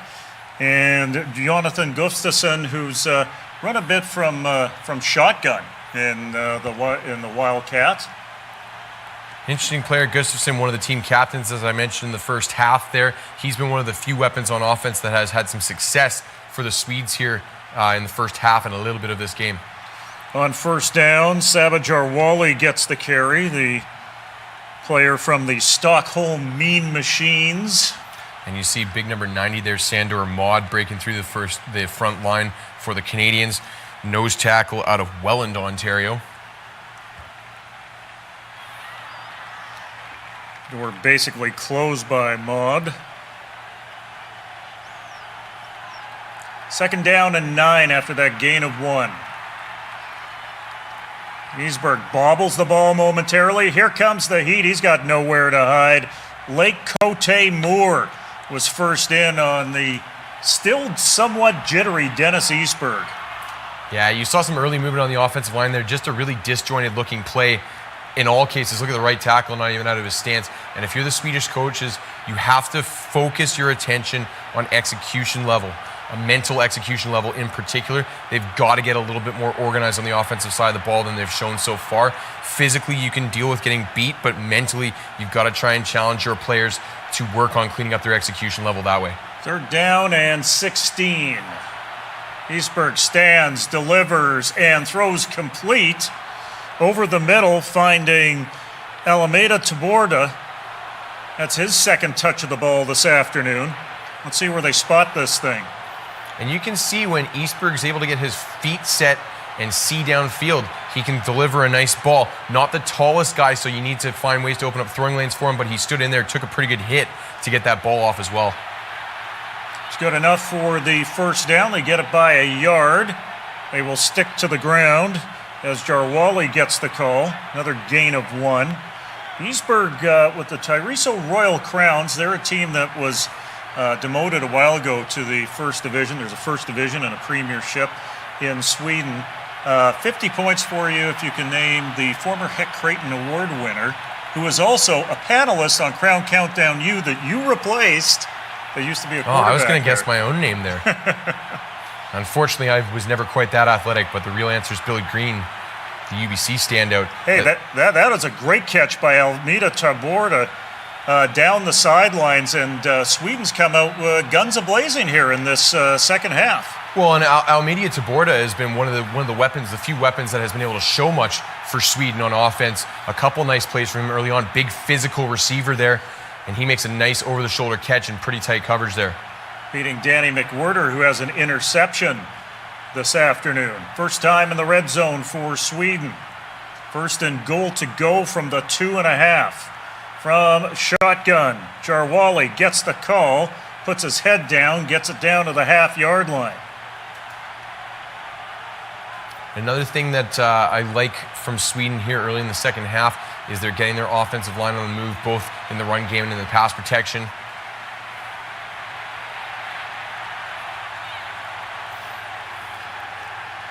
Big momentum here for Sweden if they can punch this one in. This would be big for them. Jarwali into the end zone. Touchdown, Trey Kroner. And something positive for Sweden to build off of, considering that they're probably going to have to face Australia now back-to-back with the way this plays out. They need to have some positives going into those two games against Australia to decide the fifth place in this tournament. Well, and we just talked about the physicality level that Australia displayed in their opening game. That's a really good sign for Sweden being able to move the ball up front and shore things up on the offensive line. And we talked about execution level, good execution level shown there after that one mess of a play. And speaking of a mess, there's a bobbled snap by Eastberg. He just throws it away on the conversion attempt. Outside of that conversion attempt, Roger, is this what a European champion should look like? Well, they're looking a little bit better than they were in the first half. There's no doubt about that. I kind of like to mention Tarboda. I mean, he had two big catches there. The kid, he averaged almost 23 yards a reception in the Swedish league playing for the last place team. He gained almost 500 yards in 8 games. So there is some talent right there. When you mention the Swedish league, are you talking the men's league, or is there a junior league? He's actually playing with men in that league as a teenager, correct? Yes, exactly right. He played with the men and the men's. It was a 5-team league, the Super Series, and he played for the Gothenburg Marbles. And you like seeing a big-bodied receiver who can get down the field and looks to be able to adjust to balls in the air well as well. Some serious potential being displayed there by Almeida Taborda. Yeah, finally we're starting to see some of the athleticism that we were hoping we'd see in the beginning. The rain is still coming down in Mexico City, but certainly not as hard as we saw in the second quarter. That might allow Sweden to open things up just a little bit. As on the return, there's Mullally. He reverses field and breaks a tackle. Tries to break another one. Actually loses a bit after gaining a lot of territory. Brings it up to the 26. Jonathan Gustafsson with the stop. And it must be nice for Team Canada defensive coordinator Jeff Cummins, the aforementioned head coach at Acadia University, to see his guy, Godwin Mullally, an Acadia University receiver as well, get his first touch of the game. I did catch some laundry on the field. It's be interesting to see what this does to Canada's starting position here. I think one of the discussions we're going to have throughout this second half is, and we see it with the United States team, you don't see necessarily Power 5 players showing up on Team USA, but now we're seeing it more and more with Team Canada, where U Sports coaches are standing in the way of getting the best Canadian players onto Team Canada. And you can hear the arguments on both sides. Yeah, I mean, you can. I really don't think there's an excuse for it because of the time of year in which it takes place. You're not really taking attention out of your actual season. U Sports programs are not doing team workouts generally at this time of year either. As Dusic is wrapped up and sacked. And the man finishing things off was Sebastian Nielsen Bergstrom. So Sweden's come out on fire here, not only offensively, but defensively as well in this second half. And a bit of a miscue up front there. You get the center sliding towards the same side where the running back was in protection there and opening up a gaping A gap to be filled by, it appeared to be Adam Bender coming through that gap, number 44. Miscues for Canada on both sides of the ball here early on, and we talked about higher coaching standards, execution level. And one of the things that Canada has to guard against here in the second half is starting to form some bad habits, and we've seen a few already, but Hail Cesar, away he goes across the 20, 25, 30, stays in bounds as he gets across the 35 and gets Canada out of the shadow of their own goalposts. and you're seeing explosive weapons again from Canada here. That is clearly the strength of this offense. What has yet to be seen in terms of its overall quality has been the play up front. I think there may be some opening jitters from the big boys up front. It's also worth noting, too, when you don't know the players with you very well on the offensive line in particular, it can be tough to gel right away.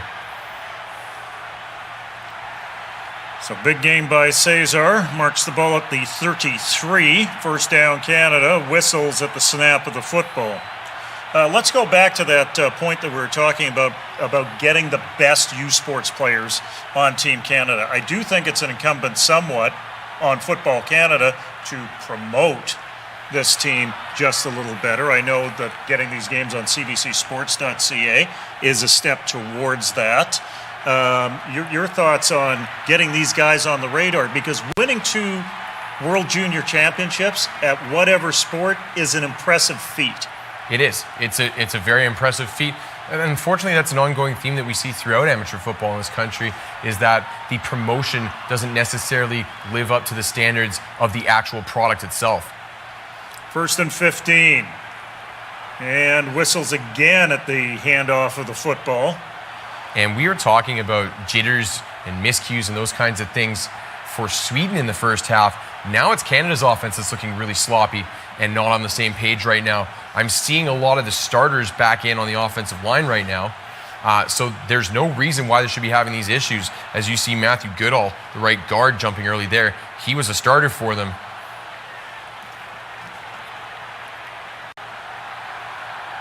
And one of the handful of Carleton players that have made their way to Team Canada following Steve Samara, the head coach, over to the program.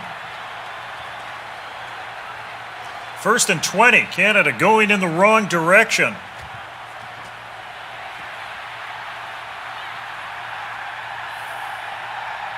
Dusek has time, throws over the middle. It is complete to Mullally. And Mullally's got some open space as he takes off down the sidelines and is into the end zone for the Team Canada touchdown. We were waiting to see this kid break out at wide out, and that is big play potential realized. And you see, again, just superior athletes on the field right now for the Canadians when they're on the offensive side of the ball. As Mullally turned the corner, and you can just see him pulling away from his defender with every step he takes. A really good catch for the smallish Mullally to go up and get that one across the middle. And he just pulls away once he turns the corner and is able to coast into the end zone. Well, they say speed kills, Roger Kelly. Is that one of the ways that Canada is well in front of Sweden so far this afternoon? Yeah, I'd have to say that too. I think that was what Team Sweden was worried about, the speed, first and foremost, of the Canadian team, and that just was proved out again. That's the second big touchdown like that downfield. The safety, Carl Berg, is getting beaten deep, and they're not getting any more help there. So, yep, speed's killing them. And let's talk about where these athletes come from in Sweden. I know there's a lot of talk within the football community and other sports communities about playing different sports throughout a sports season, not just sticking to one sport. I've got to think that a number of these Swedish athletes come from different sports in Sweden. Well, you know, here's the funny thing is there was a lot of talk about that.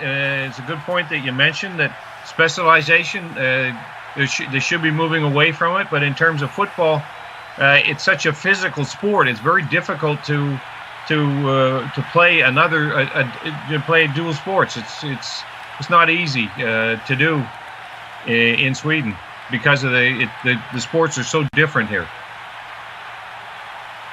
You're seeing as you're building a high school football team in the Lower Mainland, Gord. When you take a look at the type of athletes that you're assembling, from a Canadian perspective, have you got crossover athletes? Absolutely, and when you're brand new and you don't have a lot of experienced football players in your school, you are thriving with crossover athletes. One of my best athletes on my team likely to be a high-level competitive volleyball player, for example. And as a coach, those are guys that you're looking for. I'm seeking those guys out, again, because I don't have a lot of football guys in the school. You can teach them the game. You can't teach them quick twitch fibers. Easberg decided to call his own number, and then good flow to the football by Team Canada. Joshua White chased Easberg out of bounds for a big loss. Now Sweden has got to try and continue the momentum that they established on offense in the last series. You see a fake jet sweep look there, and then Easberg takes off on his own. Can't tell from my vantage point whether that was designed or if that was Easberg deciding to just call his own number. Second down and about 18, and Sweden will just get across the original line of scrimmage as Vargas Valderrama was the ball carrier. And you can see the Team Sweden players really battling out there. Watch the feet from Valderrama after contact here, driving and pushing forward for those extra yards. That's a very good sign for that Team Sweden squad. Must have been a very good speech in the room at halftime, because we're seeing some pluck here at the very least. Third down at about 17. They go with an inside run with check that. That's Easberg calling his own number up to the 33. He will be short of the first down. Unfortunate when you have a big negative play on first down, because it puts you behind the chains, as we say in the game. And when you're trying to establish things on the ground, as Sweden has been doing here, that doesn't really help your game plan much when you're going into a 2nd and 16 situation. And that turns into a 4th and 7. Easberg again to punt. We saw him in this similar territory in the first quarter have a snap go over his head and down to the 2-yard line. Looks like we got a timeout on the field.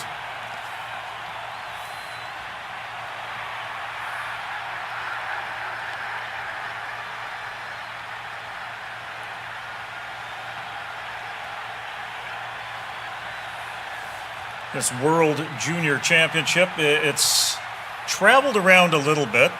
Been to Canton, Ohio, the home of the Pro Football Hall of Fame. 2 years ago in China, where Canada won. 4 years ago in Kuwait, of all places. Now in Mexico. And as we talked about with the state of the amateur game in Mexico, well-deserved, well-earned for them to host this tournament. It's going to take me a little bit to get used to seeing a cuarto y siete at the bottom of the screen, but or seeing Suicia at the bottom of the screen. But no, wait it's till great. The States play. It's EAU or EUA. I see. I'm not used to it yet. So a punting situation for Sweden after the timeout. High snap pulled down by Easberg.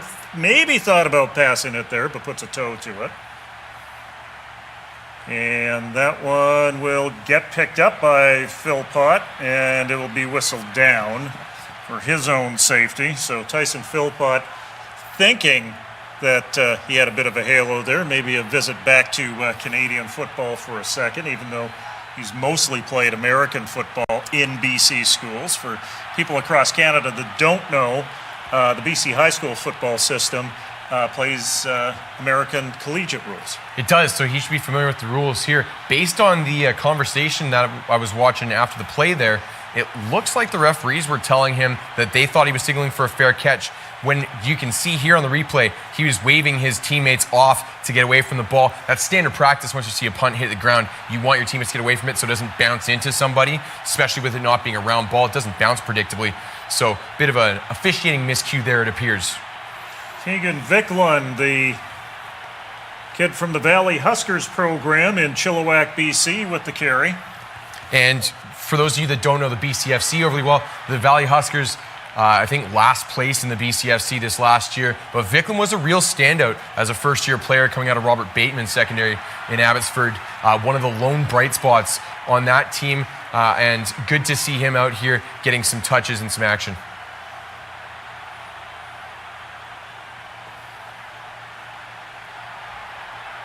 So second and long coming up for Canada. As Lucas Belanger remains in at quarterback. The handoff to Chabot. He breaks loose and then decides to step out of bounds after getting enough yards for the first down. This is another guy, Carl Chabot, a very jitterbugging, agile type of player. You don't see necessarily a lot of size and length in the Canadian receiving corps, but you certainly see lightning quickness and explosiveness. Well, with the width of the field in the Canadian game, sometimes you can get away with smaller athletes with a lower center of gravity. Absolutely, you can, and it helps if they have a vertical, something like what we saw Mulally do on the last possession. First down, Canada. Viklund survives initial contact and then lunges toward the Swedish 41. And you continue to see the misdirection concepts in the backfield. That was number 88, Adam Labrache, going the opposite direction on the wham block on the backside here.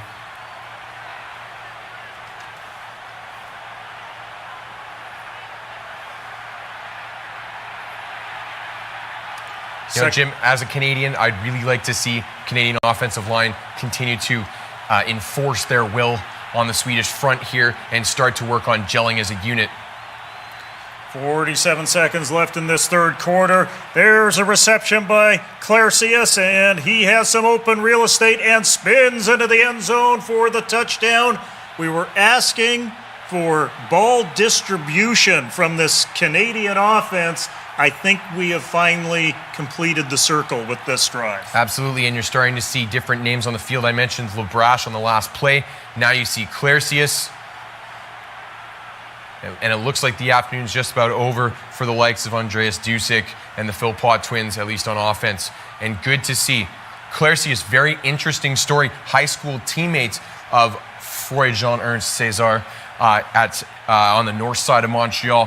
From a neighborhood, Montreal North, very poor inner city neighborhood. And Clarcius credits football with turning his life around. Very, very low quality neighborhood. In terms of income level. He went down to a prep school in Ohio last fall, played for Beechwood High in Ohio, and is now coming back up to the CEGEP ranks. Very interesting athlete and player there. Yeah, coming up and playing for Montmorency, also known as Momo, in the CEGEP ranks.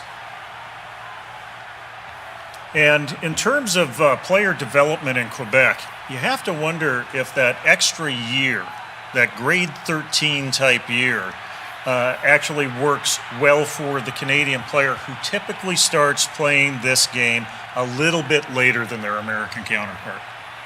I think so, and I think it allows that extra year of physical development, which can be really important at certain positions in particular before you make that leap up.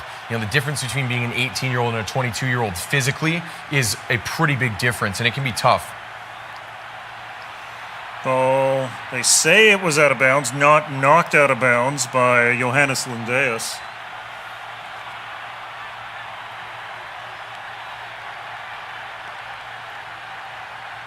And these are some of the kinds of execution mistakes Canada is going to need to clean up as the competition level, in theory at least, rises and they progress through this program, because things like that in a tight game are going to absolutely kill you. Roger, for what you know of the Mexico-USA rivalry, how evenly matched are these two teams coming into what essentially is a semifinal midweek Wednesday? Well, the United States will have the edge. I'm not saying lopsided edge, but they will have the edge. Mexico has beaten them in a couple of college tournaments where they play. The Americans come in with a Division III all-star type of squad, and the best Mexican collegiate players have beaten them in the last couple of years. But in terms of high school, high school age kids, as these are, I don't think that Mexico is going to be able to match them up very well. Home field advantage will certainly play a role, but we've seen some of those Tazon Estrellas with the two Mexican conferences. Yep. And those American teams they put together, Division III, Division II, NAIA kids, those are kind of pay for a football vacation teams if you really want to focus it as an all-star team. They're competitive, but not quite as competitive as, I think, as you mentioned, what we see out of this level and out of this level of organization from an actual NSO. Yeah, I think you're right. I think that they've gone down there thinking that they're just going to take it easy, have some fun, and play some football and win a game, and discovered that it's not that easy anymore. The Mexicans are getting better. But were USA Football to put together a proper collegiate all-star team, there would be no question who's going to win that game. That'll do it for the third quarter of play. When we come back, fourth quarter action from the opening game of the World Junior Championship. You are watching it on cbcsports.ca, presented by Crown Countdown U.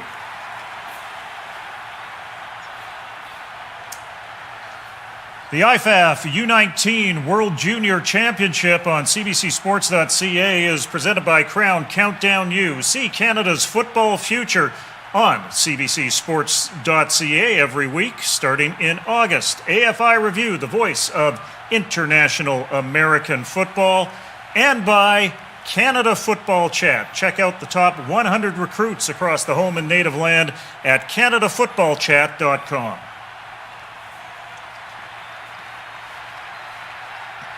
Back to action as we get ready for the fourth quarter. Canada hoping to get some players in the rotation. Canada hoping to stay healthy as they play 3 games in 8 days. Everybody's got to play 3 games in 8 days, but this truncated schedule with only a 45-player roster can be a test at times. It can. That's another advantage to getting some of your seconds on the depth chart into the game and getting them involved in game action in a situation like this, making sure that those guys are ready to go should something unfortunate befall you going into some of these later games when you're going to need them. So that's a positive for Canada, getting all of their players on the field, being able to get everyone involved here. Going into the gold medal game 2 years ago, Canada had, from what we were told, 37 players dressed for that game. How they managed to pull off the gold medal win so convincingly against the United States was anybody's guess. Eastberg throws it up and throws it complete for Johannes Lindius, and that'll be good for a first down. So as the Canadian defense loosens up a little bit, Sweden's been able to find some wrinkles in the secondary. They have, and we saw so many struggles. It looks like it's a little drier out there right now, which I'm sure is aiding things a little bit. But we saw struggles with Sweden even being able to get the ball off in the first half. Now that Eastberg's been able to, as you see, buy some time with his feet there a few times and has settled into a bit of a rhythm, you're starting to see a little bit of things being exposed in that Canadian back end. Lindeus with the reception moves it up a few more yards. A little bit of early motion there by Canada too, not picked up by the official. That should go down as a gain of close to 6. I call it second down and a short 5.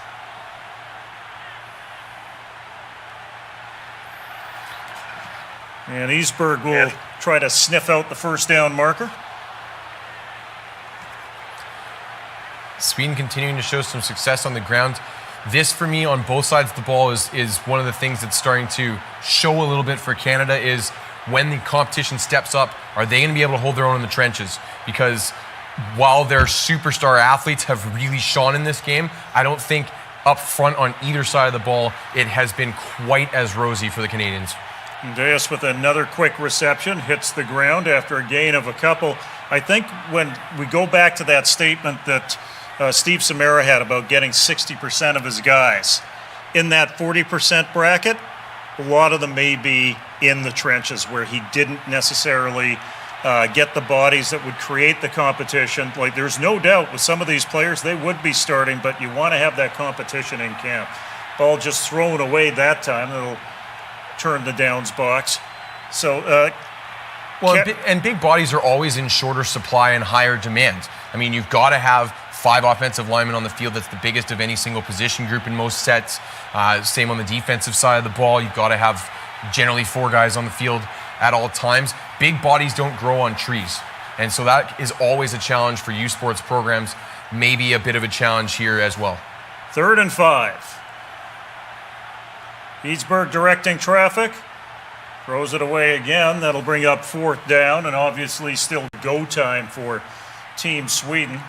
And Sweden struggling a little bit here as they're getting closer to the Canadian goal line, and that the secondary for the Canadians is starting to tighten up a little bit. They were taking advantage of some soft off coverage, which is generally what you do when you're up big. And now that things have tightened up, they're starting to struggle. They've got to go for a 5-yard play on this play. They should not be going for a 15-yard play on this play. They have been able to get a few yards on the ground at times when Easberg has called his own number. Let's see if he uses his feet or goes to the air here. Easberg throws it up. He's got a man, and it is dropped by Victor Vikstrom. Vikstrom with 1 reception today. Would love to have another shot at that one. I would say so. That one hit him right in the hands. One of the few Swedish receivers who's still wearing his gloves. Maybe that was a bit of an issue there. As you can see him hanging his head, walking off to the sidelines. Tough break for the Swedes. We're talking about assembling a team. There are obviously some challenges for Team Canada in the summer. A number of the players that are U Sports players, they don't get full scholarships. They got to work during the summer. Taking time off is one. The cost of travel is another to get down to an event like this. After this play, we'll call Roger Kelly in, and his Boulanger slides for a gain of 5. What's it like in Sweden in terms of funding a team, getting them together, paying for the trip, and getting them to a tournament like this? I think it's the same as in anywhere else. Of course, it's a big ticket item for any family.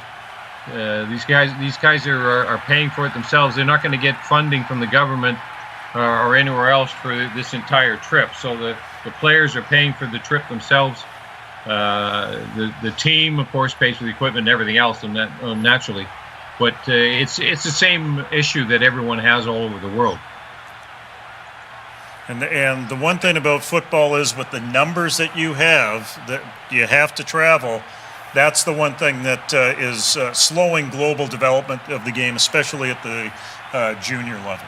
Yeah, and we see it at the esports level as well, where you get pushback on some of the travel outside of a drivable range. And because it's huge, I mean, it blows your athletic department budget. You're traveling 70, 75 people every time you have to go to an away game. That's tough for plane flights. 3rd down and 1. See if Boulanger calls his own number. No, he hands it off to Vikland, who will spin his way for a gain of 6 and a 1st down. Roger, there has to be obvious advantages then in terms of European competition, especially for younger developmental teams like U19 teams and U18 teams, that when IFAF is all on the same page, a lot of teams are accessible within the European continent for competition. You're exactly right. Well, especially for instance, Sweden plays against the other Nordic countries, Finland, Denmark, and Norway, and of course that's the travel costs are much lower than traveling all the way to Mexico or Australia, where the next World Championships are going to be held. But and hopefully the entire IFAF situation has been completely resolved, and we have all the countries all on the same page, and that will make a big difference too. Speaking of the World Senior Championships coming up next year, pass interference likely coming up. No, they're going to wave it off. Anyway, the World Senior Championships next year are slated for Australia. Mm-hmm. If you're serious about playing in a World Senior Championship, you better be serious about raising some funds and getting down under. No doubt, with the time that I've spent in Australia and seen all of their athletic facilities, what they will have for facilities will be first class. Getting down there will be the major challenge, though. Yeah, when you see most of the teams taking part in championships like this being from Northern Hemisphere countries, that makes that Southern Hemisphere trip a little bit more difficult. But we talked about Mexico being deserving and having really earned their right to host this particular championship. Same holds true for Australia, who's been a regular at both the senior and junior championships for the last number of years. Canada right now mulling over what sort of national senior team they will be sending down to Australia. I know there's an offer on the table right now for the CJFL to put an all-star team together to go down there. I think that would be an excellent opportunity if junior football in Canada would take advantage of it. Absolutely. As we see a bit of a snap miscue here, looks like the center may have hit himself with the football there, trying to get it out into the shotgun snap. And if we're to believe where the ball turned up, it'll be Swedish ball, and indeed it is. And Eric Clarestem was the guy that emerged from the bottom of the pack with that football, so it's the first turnover of the afternoon or evening for Team Canada. And Team Canada, you know what? They've been a little bit sloppy in the second half, and that'll give the coaches some ammunition after this game. Very much so. Hopefully, ultimately, a positive development for them, but I was going to bring it up. Coaching strategies-wise, you make a big deal out of those kinds of execution mistakes because, as you mentioned earlier, Jim, you don't want to see those bad habits develop. Easberg runs for a few, and dare I say, if we would have seen this Easberg that is in the groove here in this second half, Sweden would at least have been in respectable shooting distance. Yeah, we did see Easberg show off his ability to use his legs to move the ball a little bit in the first half. We're seeing more of that here as he has continued to be on the run a little bit. And if you're Canada, you want to try and split your ends out a little bit wider, contain him in the pocket because he's shown that he's more comfortable out in space than he is in the pocket. Quick little completion to Theo Landstrom with his first reception of the evening. And as Sweden starts to roll, there's good distribution to a number of different receivers here by Easberg as well. There is, yeah. We're seeing just about everybody on the depth chart coming up with a target, if not a catch. And we've talked about it on the Canadian side with them being up big in this game. With Sweden, when you're down big, you want to make sure that you're getting all your guys involved as well to see who, like at this point, if you're a Swedish player, you're essentially playing for your playing time in the next game. And so, there's some motivation to go out there and make some plays for that purpose, if for no other reason. Marcus Valderrama was the intended receiver on that last one, falls incomplete. One of the things that impressed me on the reception 2 plays ago was how Easberg peeled the ball off the turf, got his eyes back up, and did the read and had a quick release. He does have some potential at that quarterback position. And I guess that's one of the reasons why he was picked the Rookie of the Year in senior ball in Sweden. He does, but to Roger's point about quarterback development in some of these secondary football countries, you do see some of the inexperience with him, some technique issues. He's very happy-footed when he's calling for his snap. He doesn't consistently line up at a standard 5 yards of depth. And you can see right now that he's at about 6 and going to step into this with that little happy foot skip. And he's not getting a lot of help from his center either, who has been a little bit all over the map for a lot of the afternoon. Roger, I'll call you in here in terms of coaching. You brought it up before. What do you have for coaching throughout Europe in terms of specialty coaches? We know there's head coaches and coordinators with a number of the senior teams, but after you get past those 2 or 3 positions, what kind of support do you have with European club football, especially as it pertains to young talent developing like we see with Dennis Easberg? Well, I think that's a very good point, actually, Jimmy. You head coaches and coordinators, there are plenty of, not to exaggerate that, but the position coaches and special teams it's still sorely lacking because they themselves have to become experts in their fields, and it's a slow process. We have to remember how long the game has been around, 40 years here in Europe, and so they're playing catch up still, in a manner of speaking. Well, I know in Japan, a number of the Japanese programs have exchange programs set up for young developing coaches. The Ritsumeikan Panthers, who are one of the top teams, actually sister schools with the UBC Thunderbirds. They used to play games in the 1990s in the springtime against each other. They regularly bring in a younger developing coach from an Alabama or an SEC school. Or a Power 5 school to add to what their coaching staffs can do. And that's something that's fairly common amongst the leaders in Japan.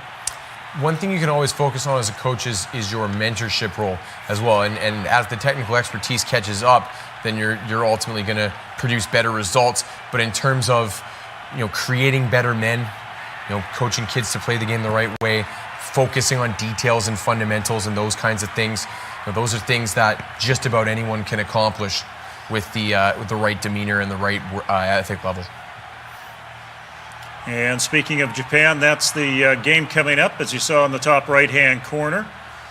for Team Canada on Wednesday. Gord and I will be jumping on an airplane and going down to Mexico on Tuesday to call a game from the stadium. As much as it's been a pleasure bringing you this opening game via the Crown Countdown U studios, it is much better, much easier, and much more involved to call the game in person. I assumed based on the conditions in this studio that you brought me here to acclimatize me for Mexico, but then you told me it was going to rain all week. Yeah, well, it wouldn't surprise me if the humidity in the studio would turn into torrents of rain. Like the rain currently pouring down your forehead. Yeah, exactly. Here's the day one scores. USA blanking Australia. Japan and Mexico. Mexico led that one with a late touchdown, 10-6 at halftime. Japan well organized in this one, but Mexico with a little bit too much depth. And the one edge that Mexico has over a team like Japan is in the trenches. It's strength, it's offensive line, it's defensive tenacity. And that's where we've seen a couple of players be brought into the Canadian university ranks at that position group. Again, we talked about scarcity of size. You're always looking for that, and there's a high demand for those types of bodies. So coaches will go further afield to bring them in. And you do see some good size on a lot of these Mexican national teams. Not to say that we're stuck on the folks out at UBC, but a couple of Mexican players now at UBC as active players. Yeah, they are, and they are able to come in and contribute right away. It must be all the refried beans or something like that, but they come in with college-ready bodies, good size, and good enough technique that we've seen guys that have come in and been able to step on the field at UBC right away. Well, Roger, in Mexico, they basically play 2.5 to 3 seasons at the college level. There's a spring season, there's a summer season, and there's a fall season. The one thing about the Mexican football player coming up through the system, they are tough and they are durable. No, there's no question about that. And fast too. They've been known for their speed down through the years, but their tenacity is what really speaks for the most. You know that there's a professional league in Mexico that's existed now for the last 2 or 3 years, and now those collegiate players have somewhere to develop into, which is a very positive development in Mexico. Just recently expand from, 6 teams to 8 teams this past year? No, they're still at 6 teams, but that's where they intend to go, is to 8 teams. They actually want to model themselves after the Canadian Football League, they told me. Well, they finished their season up recently at the Blue Stadium, the stadium that was built in the 1930s for American football and was the first host of an NFL game way back in the 1970s. As you see, Dylan Tabone waltz with the ball out of bounds after a gain of a couple. It should bring up 4th down.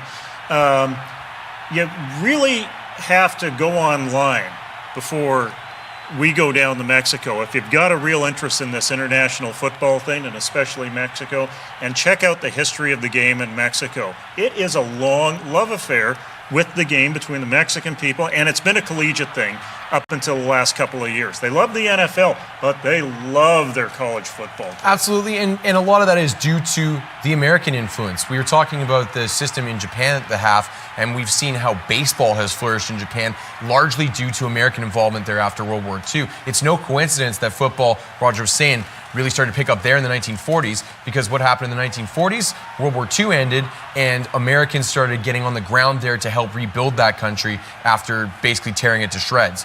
And so in Mexico, you see a similar influence where you've got a lot of cultural orbit, a cultural, whatever you want to call it, crossover between there and the United States. A lot of these guys have ties in the United States, family members there, all sorts of things like that. So it's not surprising that there's a bit of a culture there, and it's a very good sporting culture in Mexico as well. You know, you see 100,000 plus people at soccer games and things like that. By the way, one of the things I'm really looking forward to seeing in Mexico City is Estadio Azteca.